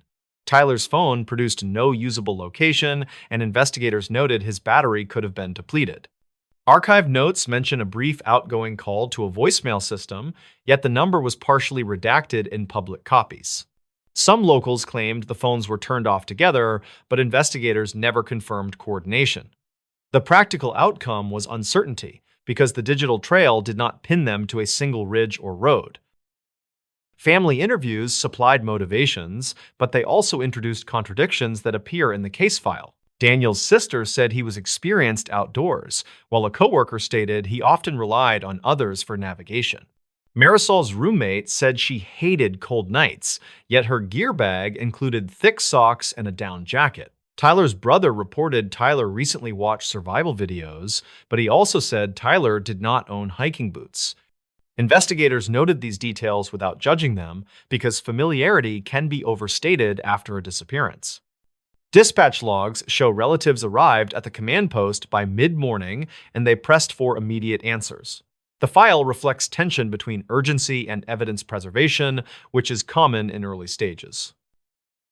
A significant detail was the firewood, because it appeared split cleanly and stacked in a way some rangers found unusual. Reportedly, the wood was not typical of random roadside scavenging, and it matched bundles sold at a nearby market. The bundle tie was missing, but a partial price sticker was later photographed in an evidence bag. County notes say the wood stack looked recently built, with dry pieces on top and damp bark underneath. Some locals claimed a stranger offered them wood earlier, yet investigators never confirmed the person's identity. The sticker trace led detectives to a store in Welch's, but the cashier logs could not isolate the purchase. In the end, the wood became a clue with low specificity because many visitors buy the same bundles. The investigators also focused on food, because the preparation suggested a schedule that ended abruptly. The onions were sliced evenly, and the blade marks implied a sharp kitchen knife rather than a pocket knife. A bag of tortillas sat unopened, and a package of sausages was partially unwrapped on a plate. State records describe a second pot with water warming, as if for coffee, with grounds still sealed. A county file from 2009 mentions similar abandoned meal setups in unrelated cases, usually tied to sudden weather or injury. Here, weather reports show a mild night with light rain and temperatures not extreme for September. That forced detectives to keep multiple possibilities open, from voluntary departure to an outside encounter. A search medic documented no blood at the scene and no torn clothing, which limited certain scenarios. Still, archive notes caution that absence of visible injury does not exclude harm, especially in wooded terrain. Rangers checked nearby slopes for slips because loose volcanic rock can carry someone downhill quickly. Reportedly, they found a scuffed patch near a log, but it was later attributed to a deer bed. A volunteer team searched a short ravine where sound can funnel, yet no calls or whistles were reported back. Dispatch logs show helicopter support was requested, though cloud cover delayed flights until midday. When air search began, crews reported no bright colors or movement, and they expanded outward along roads. The truck was eventually found, and this shifted the investigation from lost hikers to a wider set of risks. State records list Daniel's older pickup parked near a spur road about a 30-minute drive from government camp. The door was unlocked and the keys were not inside, which could match normal camping habits. The fuel gauge sat above half, and a road map was folded on the passenger seat, with several creases. County notes mentioned the map showed the Mount Hood area, but the marks were too faint to interpret as a route. Some locals claimed they saw the truck earlier at a gas station in Rhododendron, yet investigators never confirmed that sighting. The location was close to multiple trail options, which made it difficult to define a single corridor of travel. Detectives requested nearby traffic camera checks, but the coverage was limited and the results were inconsistent. A state records summary says no definitive images showed the group entering the Forest Road system. Another memo mentions a possible match, but it flags low confidence due to angle and distance. Dispatch logs record a report of a dark sedan lingering near the spur, but the caller could not describe a plate. Some locals claimed the sedan belonged to seasonal workers, yet investigators never confirmed any association. County files note that stolen vehicles were reported in the region that month, which raised the probability of unrelated suspicious traffic. Still, no linked theft report was found in the open portions of the case. The result was a cloud of possibilities, with nothing strong enough to drive a single theory. As days passed, the timeline became a contested object, because each witness anchored the evening differently. A hiker said he heard laughter around 1:000 p.m., while a nearby camper reported silence by 9:15 p.m.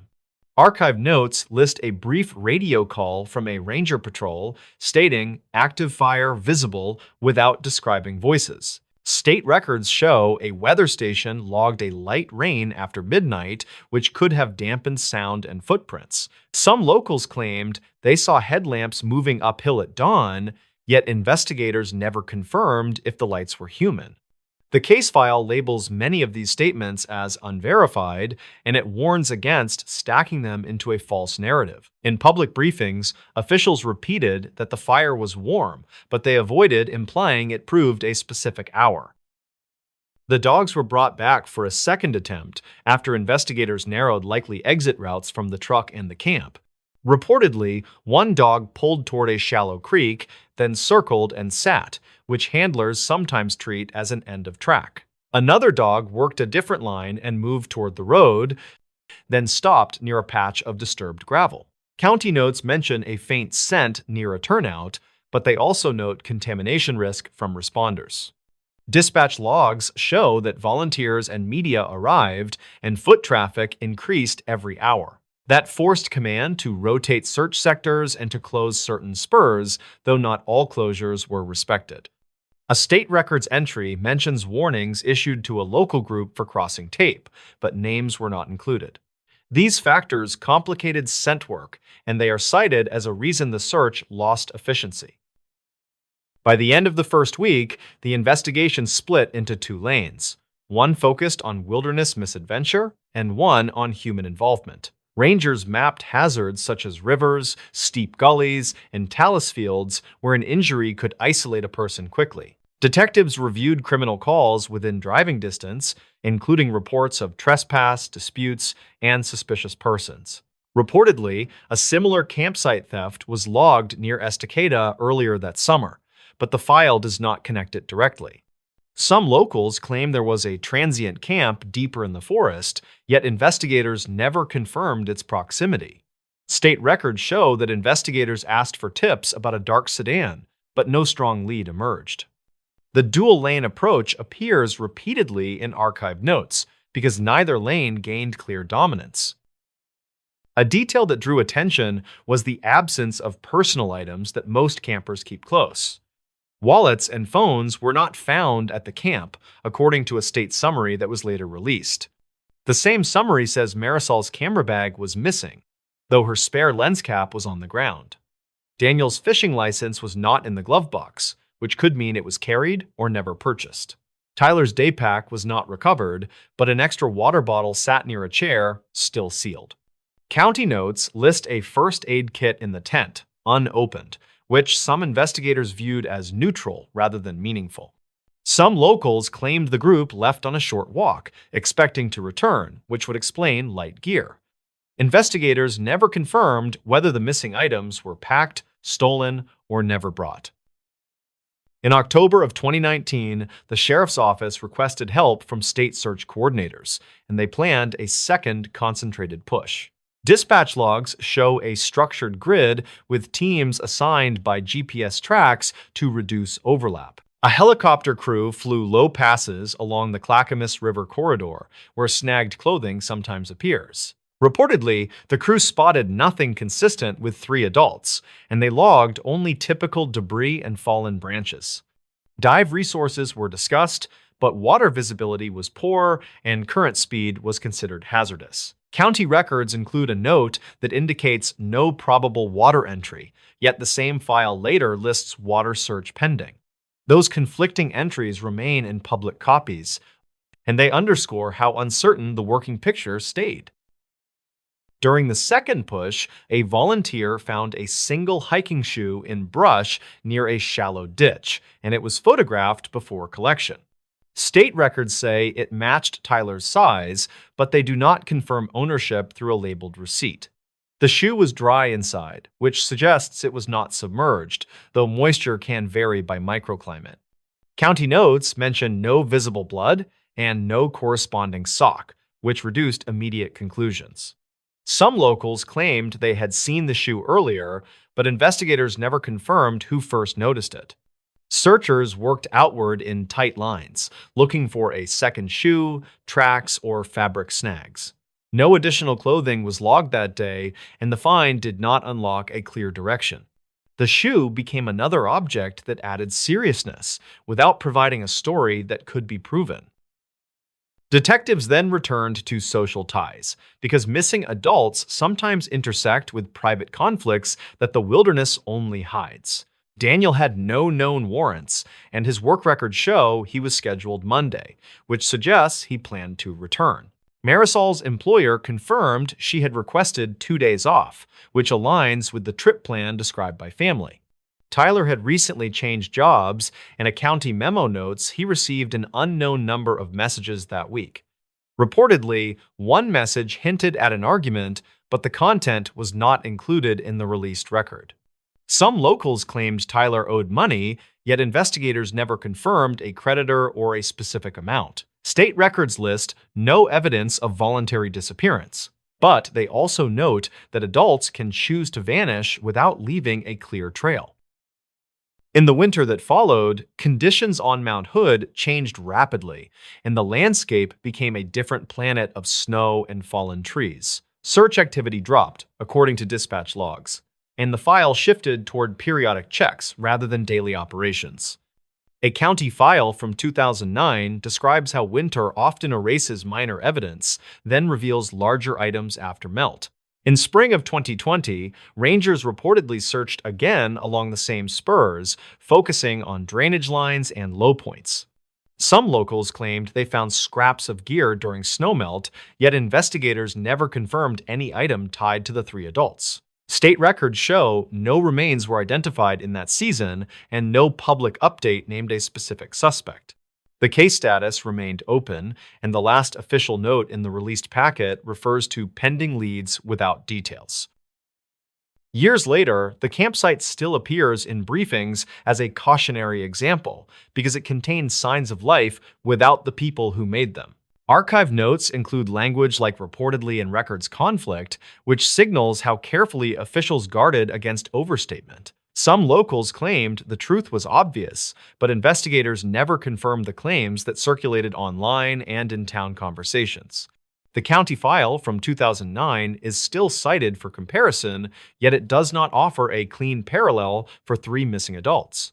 State records keep the original incident number active, and dispatch logs remain part of the permanent archive for review. No official report states what happened between the warm fire and the empty chairs, only that the gap stayed unexplained. In the end, the documentation preserves a scene, not an answer, and that is the most unsettling kind of record. The Butcher of Kingsbury Run. During the bleakest years of the Great Depression, the city of Cleveland, Ohio, was a place defined by towering industrial smokestacks and grinding poverty. Beneath the iron bridges and roaring tracks of the Erie Railroad lay a jagged, overgrown ravine known as Kingsbury Run. It was a miserable scar of earth choked with soot, weeds, and the constant bitter wind coming off Lake Erie. For the thousands of transient men and women riding the rails looking for work, Kingsbury Run offered a desperate sanctuary. It was a sprawling shantytown of makeshift tents, cardboard shacks, and forgotten souls. It was a place where desperate people came to disappear, and in the shadows of the 1930s, someone realized that it was also the perfect place to hunt. The horror began subtly, with a grim discovery on the shores of Lake Erie in September of 1934. The lower half of a woman's torso washed up on the sand. The skin was strange, tough, and discolored, treated with an unidentified chemical that burned the flesh to the texture of leather. Her head was never found. Her identity remained a ghost. She became known only as the Lady of the Lake, an isolated tragedy in a city numb to misfortune. But she was not an isolated incident. She was the prologue to a macabre tapestry of violence that would soon paralyze the entire region. In September of 1935, two teenage boys were walking through the tangled weeds of Kingsbury Run when they stumbled upon a nightmare. Hidden in the brush were the bodies of two men. One was later identified as Edward Andrassy, a 28-year-old drifter known to frequent the dangerous edges of the city. The other man remained nameless. Both victims had been completely emasculated. Both had been cleanly, deliberately decapitated. The horror of Kingsbury Run did not lie in chaotic violence, but in the chilling, clinical silence of the aftermath.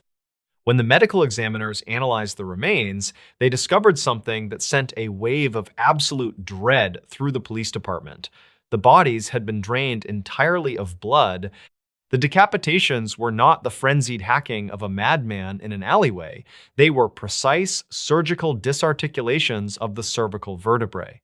The killer had taken his time. He possessed undeniable anatomical knowledge.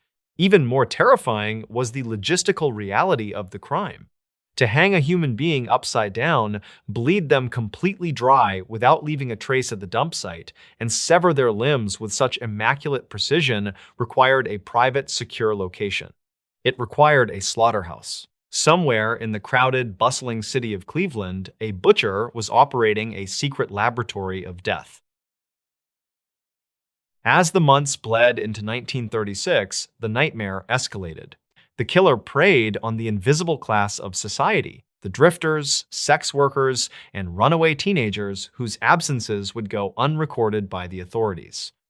Parts of bodies began appearing in horrifying configurations across the city. Florence Polillo, a woman who lived on the margins, was found carefully dismembered, her limbs wrapped tightly in old newspapers and packed into baskets.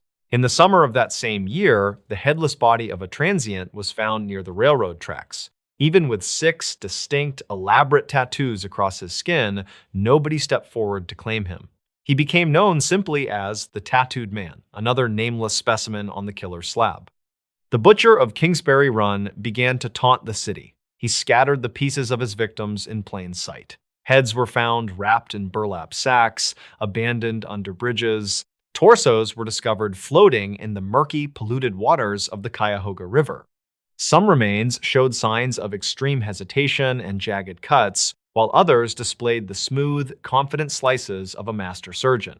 Sometimes the bodies were scrubbed immaculate, devoid of any hair or debris. The sheer physical strength required to transport a heavy, dead torso down the steep, muddy embankments of the ravine in the dead of night was staggering. The killer was a phantom, moving unseen through the smoke and fog, carrying his gruesome cargo right under the noses of the citizens. The terror reached such a fever pitch that the city turned to a legend for salvation. Elliot Ness, the famous federal agent who had famously battled Al Capone in Chicago, had recently been appointed as Cleveland's safety director. Ness brought a reputation of untouchable justice, vowing to clean up the corruption and the crime that choked the city's streets. But the butcher did not operate in the world of organized crime. He did not care about badges, headlines, or the law.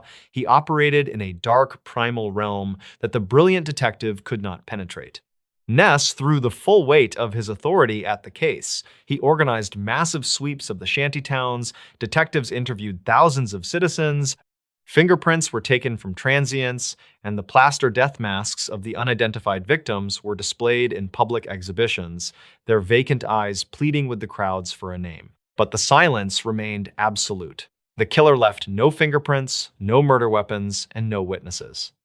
The roaring trains of the Erie Railroad swallowed any screams, and the soot of Kingsbury Run buried any footprints. By August of 1938, the butcher's confidence mutated into pure arrogance. In a silent, devastating declaration of supremacy, the killer deposited the dismembered remains of 2 victims in a trash dump located directly in the line of sight of Elliot Ness's office window. It was a personal insult. It was a message written in human remains, proving that no matter how powerful the law believed itself to be, the butcher owned the shadows of Cleveland. Driven to the edge of despair and realizing he was fighting an invisible monster, Ness made a controversial and desperate decision. He determined that if he could not catch the predator, he would destroy the hunting ground. In the early hours of the morning, just days after the final bodies were discovered, Ness led a massive police raid into the heart of Kingsbury Run. Officers dragged the freezing, terrified vagrants from their makeshift homes, forcing them out of the ravine. Then, under Ness's direct orders, they poured kerosene over the tents, the shacks, and the garbage. They struck matches. The resulting inferno consumed Kingsbury Run. Flames leapt into the smog-choked sky, burning the shantytown to ash. It was a heavy-handed, brutal act that displaced hundreds of destitute people who had nowhere else to go. The fire sterilized the ravine, turning the sprawling encampment into a smoldering, blackened wasteland. It was an act of profound frustration, the desperate thrashing of a lawman who had finally met an evil he could not arrest. The burning of Kingsbury Run marked the end of the official murders. The headless bodies stopped appearing in the weeds, but the closure was an illusion. The butcher was never caught. The city's primary suspect was an incredibly intelligent, deeply disturbed surgeon with a history of severe mental instability. Ness interrogated the doctor relentlessly in a hotel room for days, pushing for a confession, but the evidence was entirely circumstantial. Knowing the law could not touch him without proof, the surgeon voluntarily committed himself to an asylum, placing himself safely beyond the reach of the police. From the quiet security of his institutionalized life, he allegedly spent the next several years sending cryptic, mocking postcards to Elliot Ness, ensuring the famous detective would never forget his ultimate failure. The Great Depression eventually faded, and the ashes of Kingsbury Run were swallowed by modern development. But the heavy, suffocating dread of the unsolved case never truly lifted from the city. Out of 12 officially recognized victims, only 2 were ever definitively identified. The rest remained nameless, their meticulously severed remains buried in potter's fields. Somewhere in the 1930s, a man with the hands of a surgeon and the mind of a monster packed up his secret laboratory and walked quietly back into society, taking the answers with him.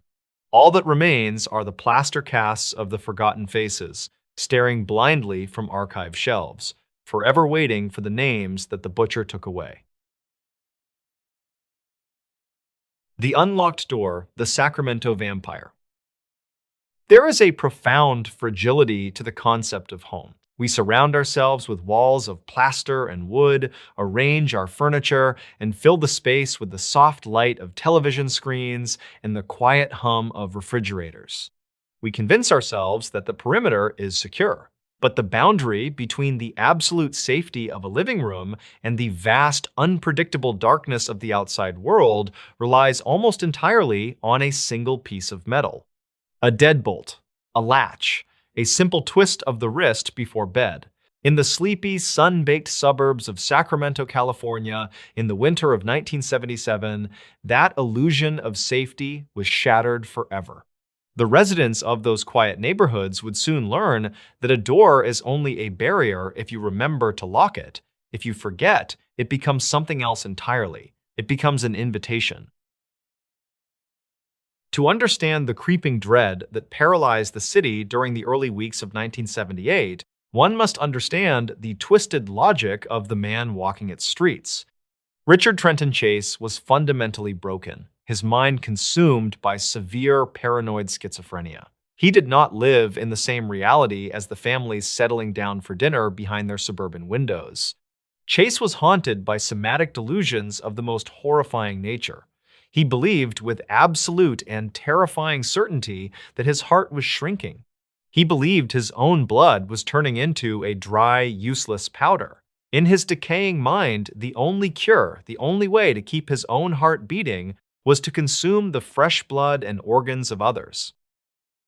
He began with the neighborhood animals, leaving a trail of mutilated pets and gruesome remains in the quiet canyons and empty lots. But as his illness deepened, the animals were no longer enough to satisfy the frantic, paranoid demands of his failing body. The shadow that was Richard Chase began to turn his hollow eyes toward the houses, towards the people living inside them. And as he walked the sidewalks in a filthy, oversized orange ski parka, his pockets heavy with a .22 caliber pistol and a butcher knife, he operated under a very specific, deeply ingrained delusion regarding the rules of entry. To Chase, a locked door was an insurmountable barrier.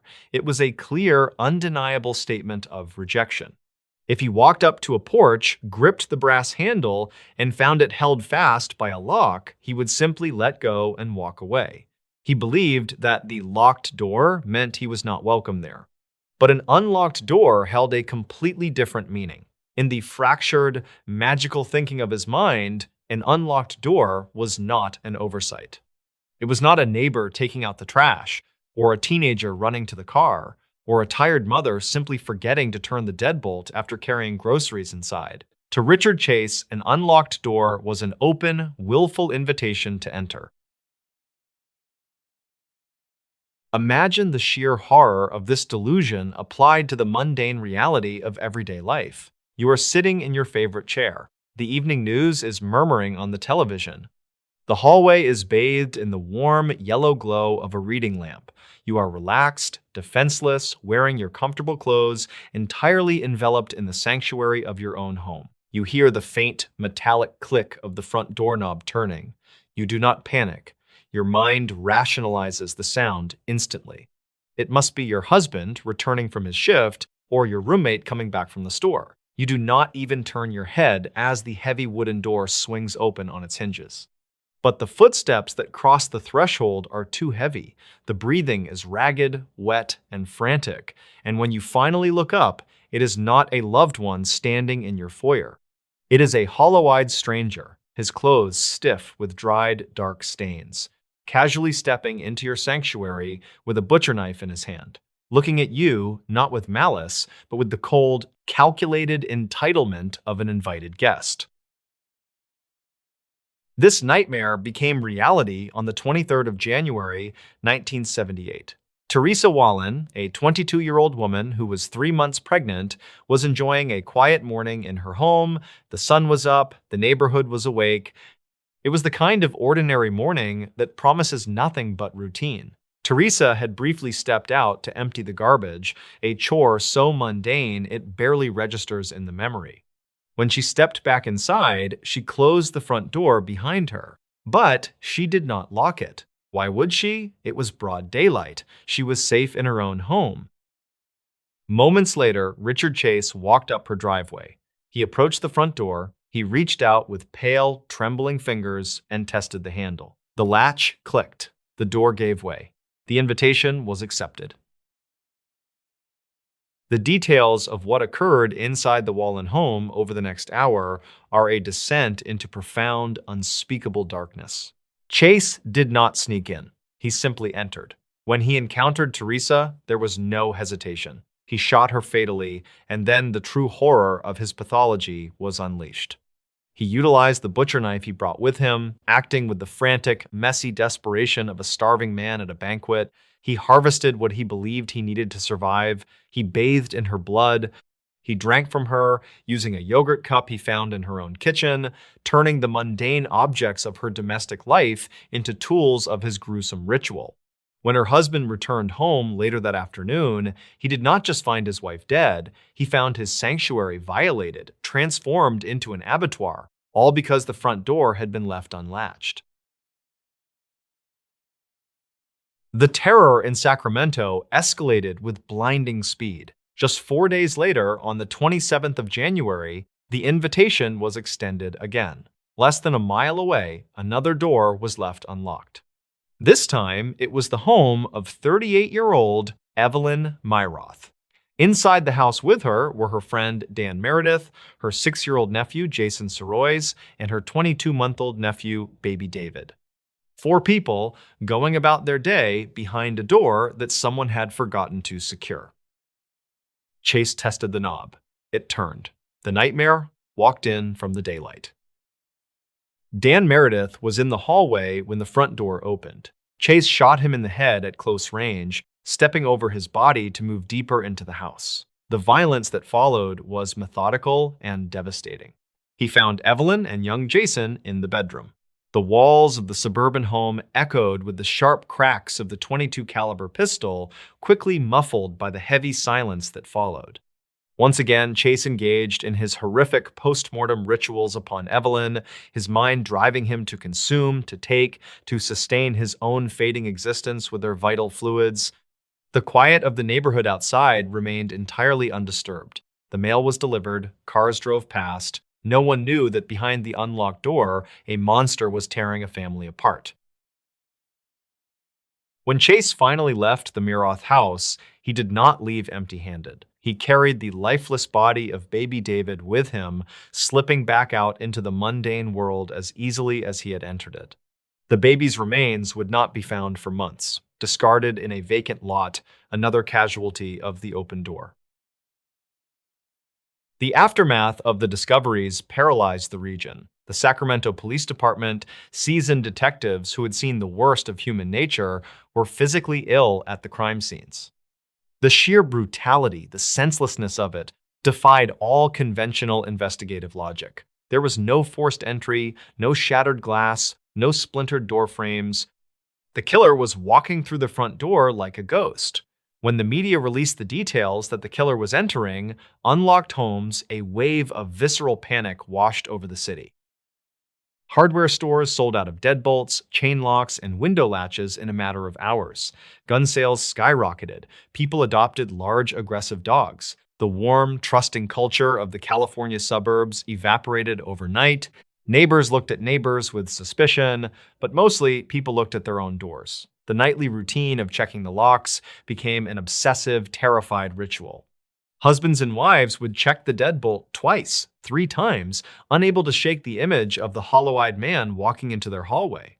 The fear was no longer about the dark alleys or the bad parts of town. The fear was sitting in the living room, staring at the brass handle, wondering if it was turned all the way. Law enforcement eventually caught Richard Chase. Through a combination of eyewitness accounts of the man in the orange parka, footprint analysis, and sheer investigative legwork, they traced the horror back to his apartment. When detectives breached his door, a door he ironically kept locked, they found a space that mirrored the absolute decay of his mind. The apartment was a slaughterhouse. Blood stained the walls, the floors, the kitchen utensils. They found blenders slick with human remains. They found a calendar where he had marked the dates of his hunt. The evidence of his madness was absolute and undeniable. Chase was institutionalized, tried, and eventually died in his cell from an overdose of hoarded medication, a pathetic end to a terrifying existence. But the death of the Sacramento vampire did not erase the psychological scar he left behind. The true horror of Richard Chase is not just the gruesome nature of his crimes, nor the tragic loss of 6 innocent lives. The true horror lies in the terrible, fragile line between safety and slaughter. He proved that the monsters do not always have to break the glass or bash down the wood to get to you. Sometimes they just walk down your quiet street, walk up your concrete steps, and place their hand on your doorknob. They wait for that one momentary lapse in judgment. That one night you are too tired to get off the couch. That one afternoon you are just running out to the garbage can for 5 seconds. They wait for the soft metallic click that tells them the barrier is gone. They wait for the invitation.